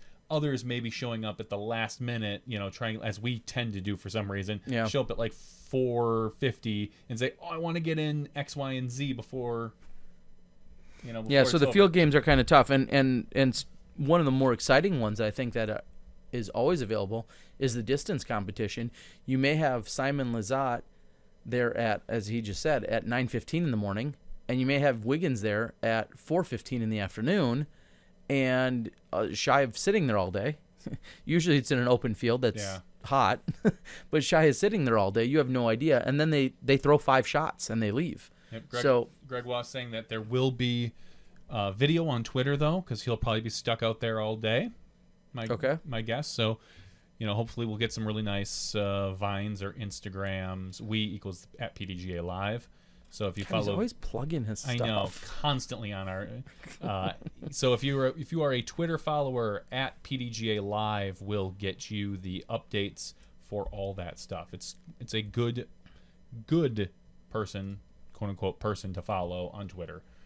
And he said that he doesn't think there'll be any live streaming coverage of the field events. They take place for like 8 hours, and then there's no order. I did read Trisha, or maybe it wasn't Trisha, I'm sorry, I read on their website, they specifically laid out saying that Sunday, where the Fly Mart is taking place. Well, distance is only from 9 to 11. Oh, well, there you go. And they have covered distance in the past. Really? Yes. Yes, okay. There has been I believe there was some brief live coverage. Okay, so that may be. I bet you that is a specific recommendation from some of our top pros who have said, okay, let's try to get a time frame for distance so it's as consistent for as many players as possible. So really limiting it to that 9 to 11. And this and that. So that's an interesting thing. I guess my 19 previous years have been threw me off there, Trisha. So thank you for specifying. Distances from 9 to 11. So if you want to see big distance being thrown, you're probably going to see, I would assume you'll see Avery Jenkins. I assume you're going to see Simon Lizotte and David Wiggins and maybe Eula Berry. Or, yeah, him. Yeah, there's a handful of others that will probably be out there. Adam, I can't read that. Bellies? Bellies? Oh, no, not Bellies. Bellies. Anyway. Asked if these courses at this year's Worlds are TV friendly. I personally don't know because I haven't seen them, but my understanding is one of them, and Trisha would be a better person to answer this. By TV friendly, I wonder what they mean there, because spectator friendly and TV friendly are different. TV friendly, you really only need probably two cameras for most shots, a catch, throw and a catch. So TV friendly should be fine. I think the wide open ones are actually probably tougher for TV, for like the 2-camera coverage, because you never know which way they're going to take, at or least their shots aren't shaped. Yeah, their shots aren't shaped. Whereas if you've got an alley, you know right where this player has to go, or is attempting to go. It's attempting to go, exactly. So, yeah, I don't know if they're TV friendly or not, but I think we'll definitely see a show. Yeah, it will be interesting to see. As to the coverage, or the cellular reception. I'm really losing my talking tonight, but speaking real good. The cellular reception will obviously help determine as to where each day's coverage and things come from. Yeah. Traditionally, I know DGP has done at least 1, maybe 2 rounds of women. So that wouldn't surprise me if you see some women's coverage. Okay, let me see if I can go out and Trisha says long and wooded might be TV friendly with multiple cameras. Yeah, and that's hard. Like long and wooded is tough because even if you have somebody down on the catch, there's a good chance that the disc is going to ricochet somewhere where the camera can't keep up. So you might only get 200 feet down the fairway, whereas if the cameraman's 312 feet down the fairway, and who knows where that disc is going to ricochet to. Greetings. Thanks, Paul, for joining us here tonight. Did any of you chime in, interact, let us know? How many of you guys watched the Worlds footage? Did anybody have anything you want to chime in about that? I was telling Johnny V, fair or not, that and we all know that YouTube comment section is usually some of the worst when it comes to internet warriors or keyboard warriors and tough guys and all that. But there was some very serious debates that were sparked out there on that the comment section. In fact, it may be one of my most commented videos in 308 offerings. So many people were so opinionated, some of which I thought were very pointed and smart and right on, and some of which were just so ignorant and off base. But nice. I guess that's what comment message boards are for. Sure. Marty's still thinking that bowling finals are tough, and just strap some GoPros to the pins. Yeah, there you go. It's perfect. On a Smashbox production note. Do I know about this? Yeah, I told you this last night. There is a new YouTube platform. So, every week when Terry gives you our little YouTube address, like this week it ends in like GZ or GFB4EZC, blah, blah, blah. You won't have to know that anymore. What? Why not? Where are they going to find us? They will find us at youtube.com/user/SmashBoxxTV/live. Oh, no. That's so much easier. It will be a consistent place every week. I believe starting maybe depending on how things go with how we want to roll out. There are, as they say, consistently rolling comments. So when we're live, we'll be there. It'll just show up. We'll go live, and when we're not live, it'll just say offline. So there won't be a countdown probably for most of our podcasts. We'll probably still create events. It won't have a countdown? No, on because it just says you're offline or you're online. Oh, see, I like that. I like it better when it says there's a countdown. No, we're just going to probably put like a background that says 9 o'clock on Tuesdays. Okay. Then we can't miss the countdown either. Like when it hits 0 and we do miss it. And you're not ready? Yeah, one of us isn't ready. No, you're not ready? Oh, yeah. It's always me. Most of the time. It's mostly me. Yeah, so it won't have a countdown. Now, I think we're not going to use this for our broadcast. We'll still create events for the broadcast, for the live events, like the Ledge Stone, just because it's better. But I think for the podcast itself, we might just have a consistent website everyone can always go to. And we'll see. That might change in the future. Maybe we'll decide that we just want all of our broadcasts to go to live. When you're done with them, it automatically archives them and creates that funky name so you can go back and find them. So it's a lot. If you know Twitch, I think it's going to be a lot like Twitch. That was the movie with Will Smith? No. Oh. That was Fletch. Oh, wait. That's a different one, too. think it Hitch? Hitch. Darn it. So close. Welcome to Miami. I don't know. Something like that. Yeah, I don't think we have much else. I mean, we've been on long enough, but I don't think we really have much else. It was great. It was great being at AM Worlds. It was great seeing all those champions. We're excited about Pro Worlds. Talked about I'm excited. Bottle caps. If you want to enjoy Pro Worlds like I'm going to enjoy Pro Worlds, follow Terry on Twitter and Facebook, because I expect lots of updates. You'll get them. Lots of blind hole updates. Yeah, when there's a wait, I usually ranting or not. Yeah. You may be describing OMG. Started out with 4 out of 5 birdies and then just gave them all away on one hole. I did that in Indiana a few years ago. Just such a great start, one particular round, and then just one dumb hole. It was like an 8 or something stupid. Sure. Give them all away after working so hard. So you may see some of that. So a little Twitter, a little Instagram. Yeah. If there's signal, maybe a little Periscope. I guess anything is possible. Periscope would be fun, yeah. It could be, depending on who's on my card. Secretly Periscope your card. I'm not sure about that, but it will be. Would you get in? Marty, it's a good question for Marty Gregoire. Yeah, Marty. Can I Periscope my card? If card? Terry periscopes parts of his card, is he breaking the live coverage agreement? Good question.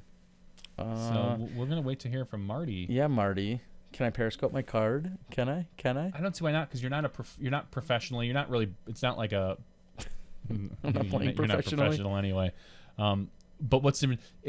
Are you blocked from doing it because you're Smashbox, as opposed to we'll just say Will Shoestrick, who might just Periscope, hey guys, I'm sitting here waiting on hole 4.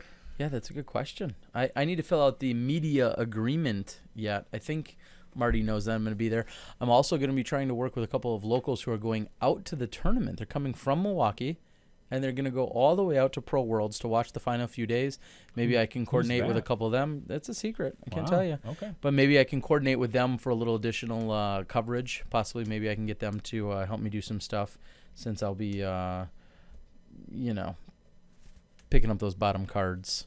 Maybe with Nate Heinold, Ledgestone. He doesn't have a lot of faith in his efforts, so it might be fun. I may see him. I may play with the disc golf boy, AJ Risley. If he has a bad week, he may be playing with me. So anything's possible.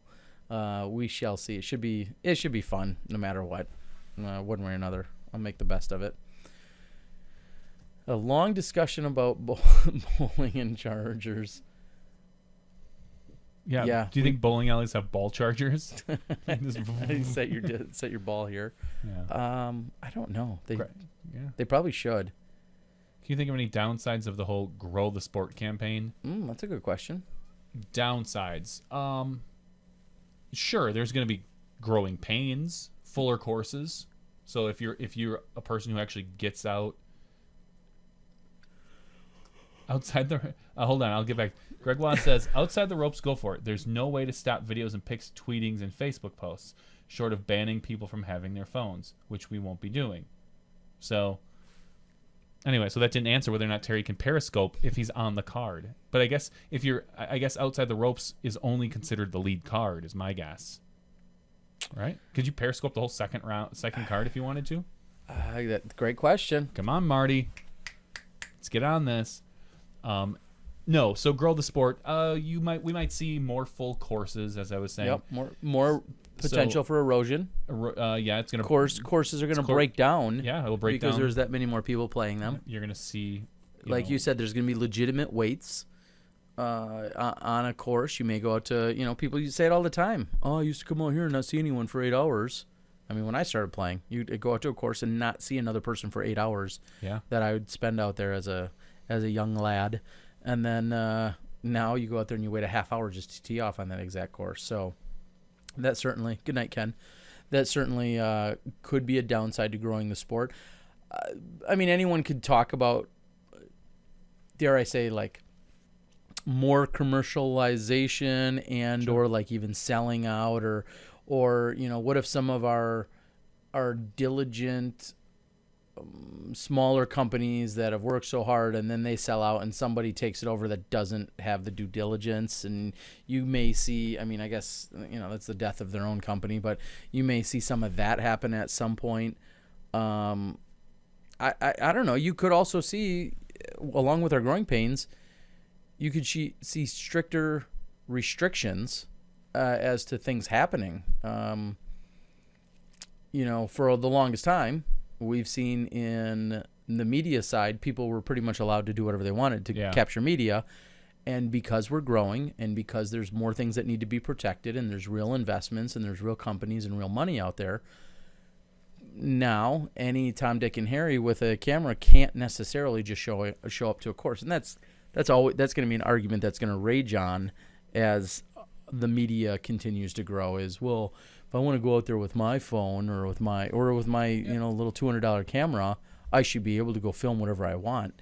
And, I firmly believe, no, you shouldn't. And so some people are going to hate that point of view. So I would say those are some of the potential downsides to growing the sport.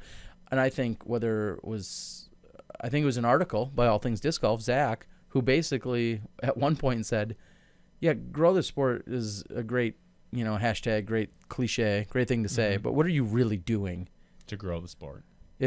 I'll admit, I get annoyed, and I'm not saying I'm the ultimate grower of the sport or anything, but I do get annoyed. Somebody's like, buy discs from me, grow the sport. It's like, you can't just attach grow the sport to every single thing you do and really think that you're doing anything to grow the sport. So, brush my teeth this morning, grow the sport. Like, no. I mean, then somebody could argue, well, you brush your teeth, you're more presentable. Yeah. Greg Waugh says that it doesn't really change his answer. They're more concerned with professional level production mediums for the media policy.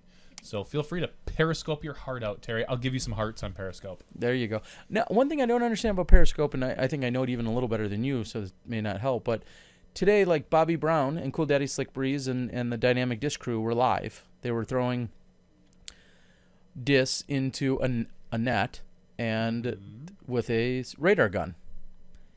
And I couldn't interact. I couldn't chat. Maybe. Others were. Oh. And they were live. Blocked you. Maybe they blocked me. But I've written on his thing in the past, so I don't know if it's just because I was behind too far or if I came in late. Yeah. I'm not sure. Maybe I need to Google it. Or maybe somebody out there who's familiar with Periscope a little bit more. But when you go into certain videos, maybe if you just get there too late, it doesn't let you actually interact. It was really frustrating because he's asking questions and saying things, and I want to interact, but I couldn't. Yeah. Apparently, all Millennium plastic is on clearance at Academy. Someone said they got 2 discs. Somebody giving us and gave the other day all Millennium. Okay. So buy some discs at clearance. And give them away. We do not endorse or condone Academy Sports, as they are not an official broadcast sponsor or partner of us here at SmashBox. Speaking of that, though, we had another company reach out to us that said they want to sponsor our podcast. Yeah, I think you mentioned it to me. So let's do it. send us money. No. We did speak with, was it Boom? We'll give him a pre-plug. Boom. Boom Clothing. With 3 O's. He's got too many O's. We've got too many X's. X's and O's. It's like a tic-tac-toe game. So Boom or Clothing. Hugs and kisses. Yeah, that too. Gosh, where's your mind? So we'll give him a shout out because we think he's signing on. You better now because this is a free plug now. He got his plug. He got his plug. No, but he had reached out to us. We are talking about nailing down our exact rate sheet and all of those other things. So thank you to Boom. We think he's going to get on board and be a some kind of a segment sponsor for at least a number of weeks. So we certainly appreciate it. He just wanted to reach out. He's a newer company with clothing out there, and we're very interested. So if you're interested in being with us, you could be an early adopter. I mean, you could get in ground floor here because we don't really push anyone hardly. Get in before we hit 50 episodes because after that, rates skyrocket. They do. And something we need to do is we need to review our Fossa bag. Yeah, I was thinking about that this morning because it's still in my car. Yes. I was looking at it.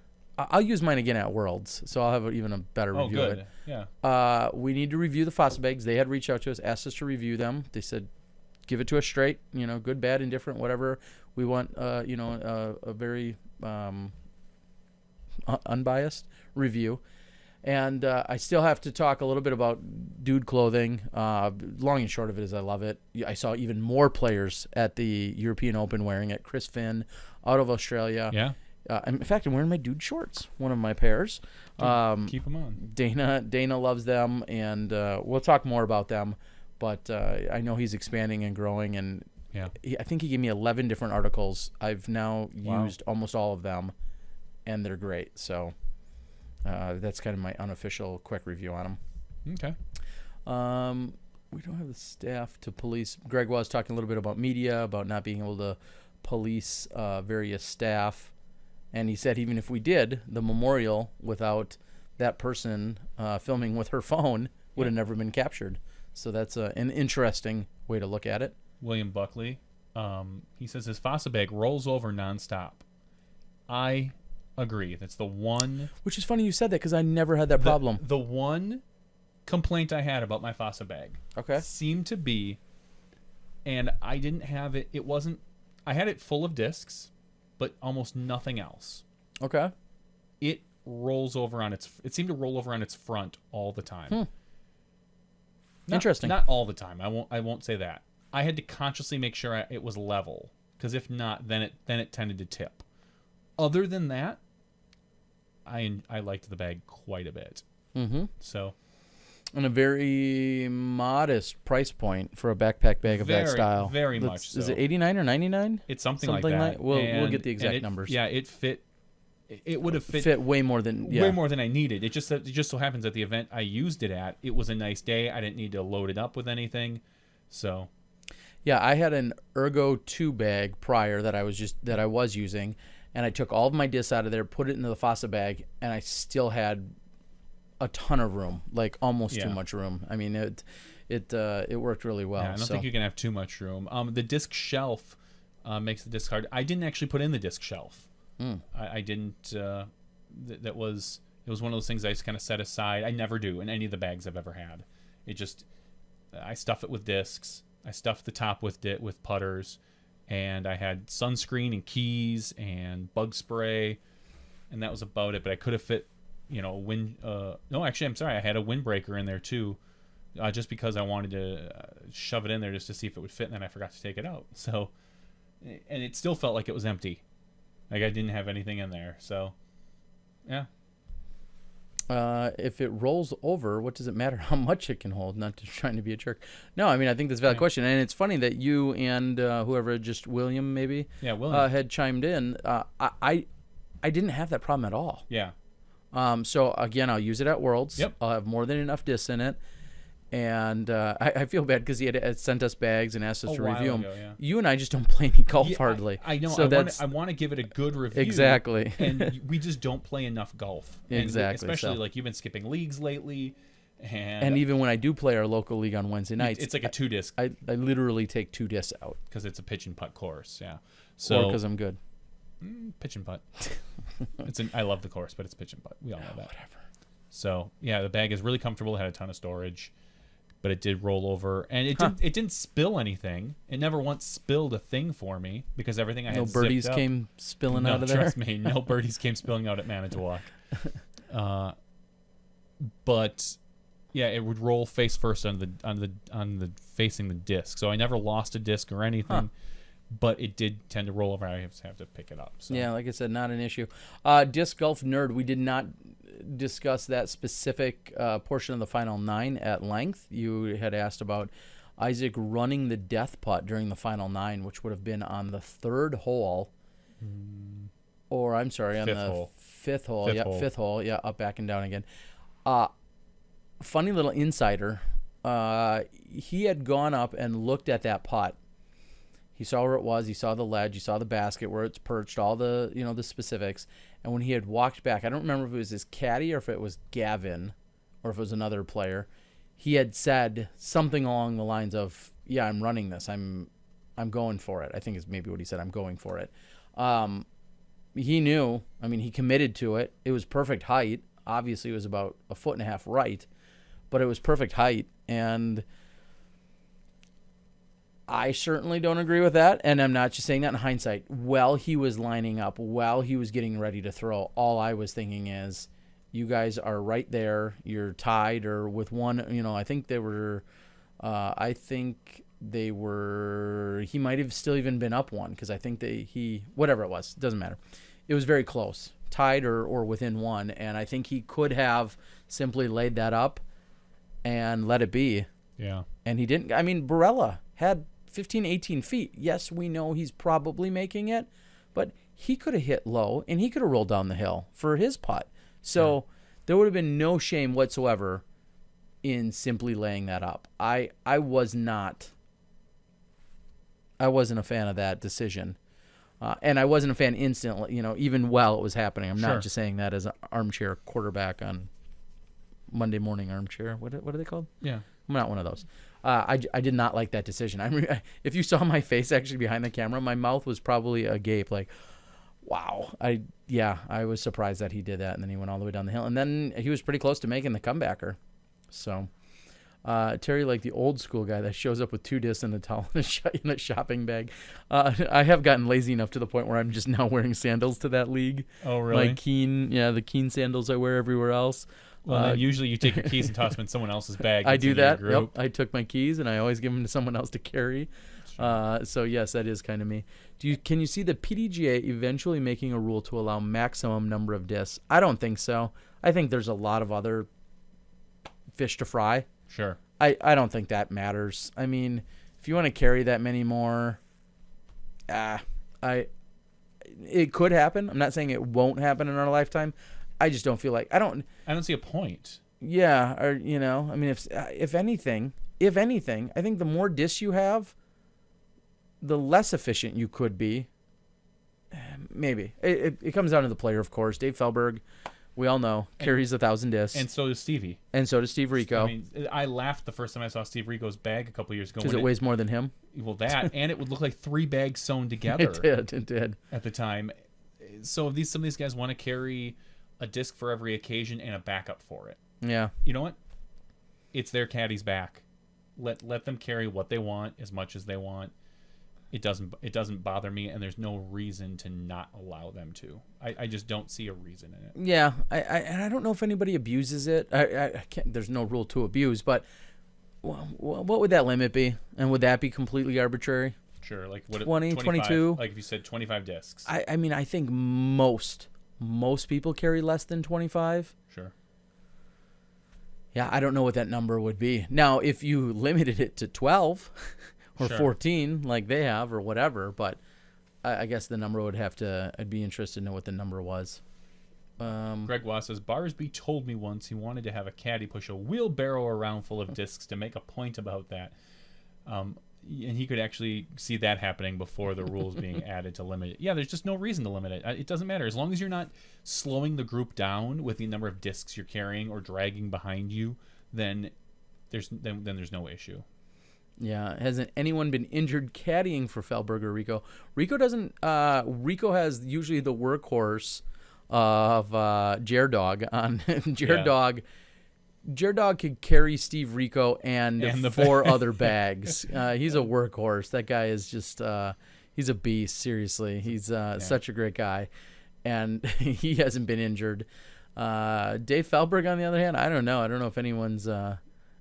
He seems to still get caddies. Yeah, he gets a caddy everywhere he goes. In ball golf, if you lose balls, which are the same, losing a disc is much worse. You guys seem super slow-mo videos on the Spin TV. I have not seen them. I did just look at Reddit right as we're speaking. DG Weekly is not very observant. I always post my under JV Phobic, which is my Twitter handle, which is a lot of things. And at one point he goes, "Is that you, Johnny?" And I'm kind of like, "Yeah, that's me." And so, but no, they are. There's a whole bunch of them up here posted for the disc golf in super slow-mo. Now that was 3,200 frames per second? 3,200 FPS. That's crazy. 3,200 frames per second. And I'm going to be honest, it doesn't do much for me. I mean, I think it looks cool. It does, but I don't know what you would... I don't think it looks that much better than when you slow down 60 frames per second. A little bit it does. Don't get me wrong. I do see the difference, but... So... yeah, I mean, it's very cool cool to have that option. I wish I had something that shot in 3,200 frames per second. Yeah, the Antelope camera or something. I thought it said something about Mark II. And the Antelope Mark II. Okay. High-speed camera, the 2015. Okay, yeah, it just says that in the discussion. So yeah, and Google that. I'd love to know what that cost. Do we want to take a guess? 18 grand. 35 grand. 50 grand? 222 grand. I'm going to go 75 grand. Oh, my goodness. That's a guess. We're going to look it up right now. Na, na, na, na, na, na. Have you guys, Ridge Roller, injured emotionally? I was injured emotionally watching Felberg once a whole round. Yeah. What is he? William says, I was injured emotionally watching Felberg during a whole round. Yeah. I don't know if you can. I don't even know if there's. I don't know what website you go to buy this. Come on, you gotta be able to buy one. They look pretty fancy. Maybe they'll let us borrow theirs. I don't think they own it. Oh. I think it's the production company that they work with. Well, yeah, we'll just ask them. We're all family here. Disco family. Sure. Hey, can we borrow this 3,200 frames per second camera of yours? Yeah, if anyone can find the price on that, I'd love to know.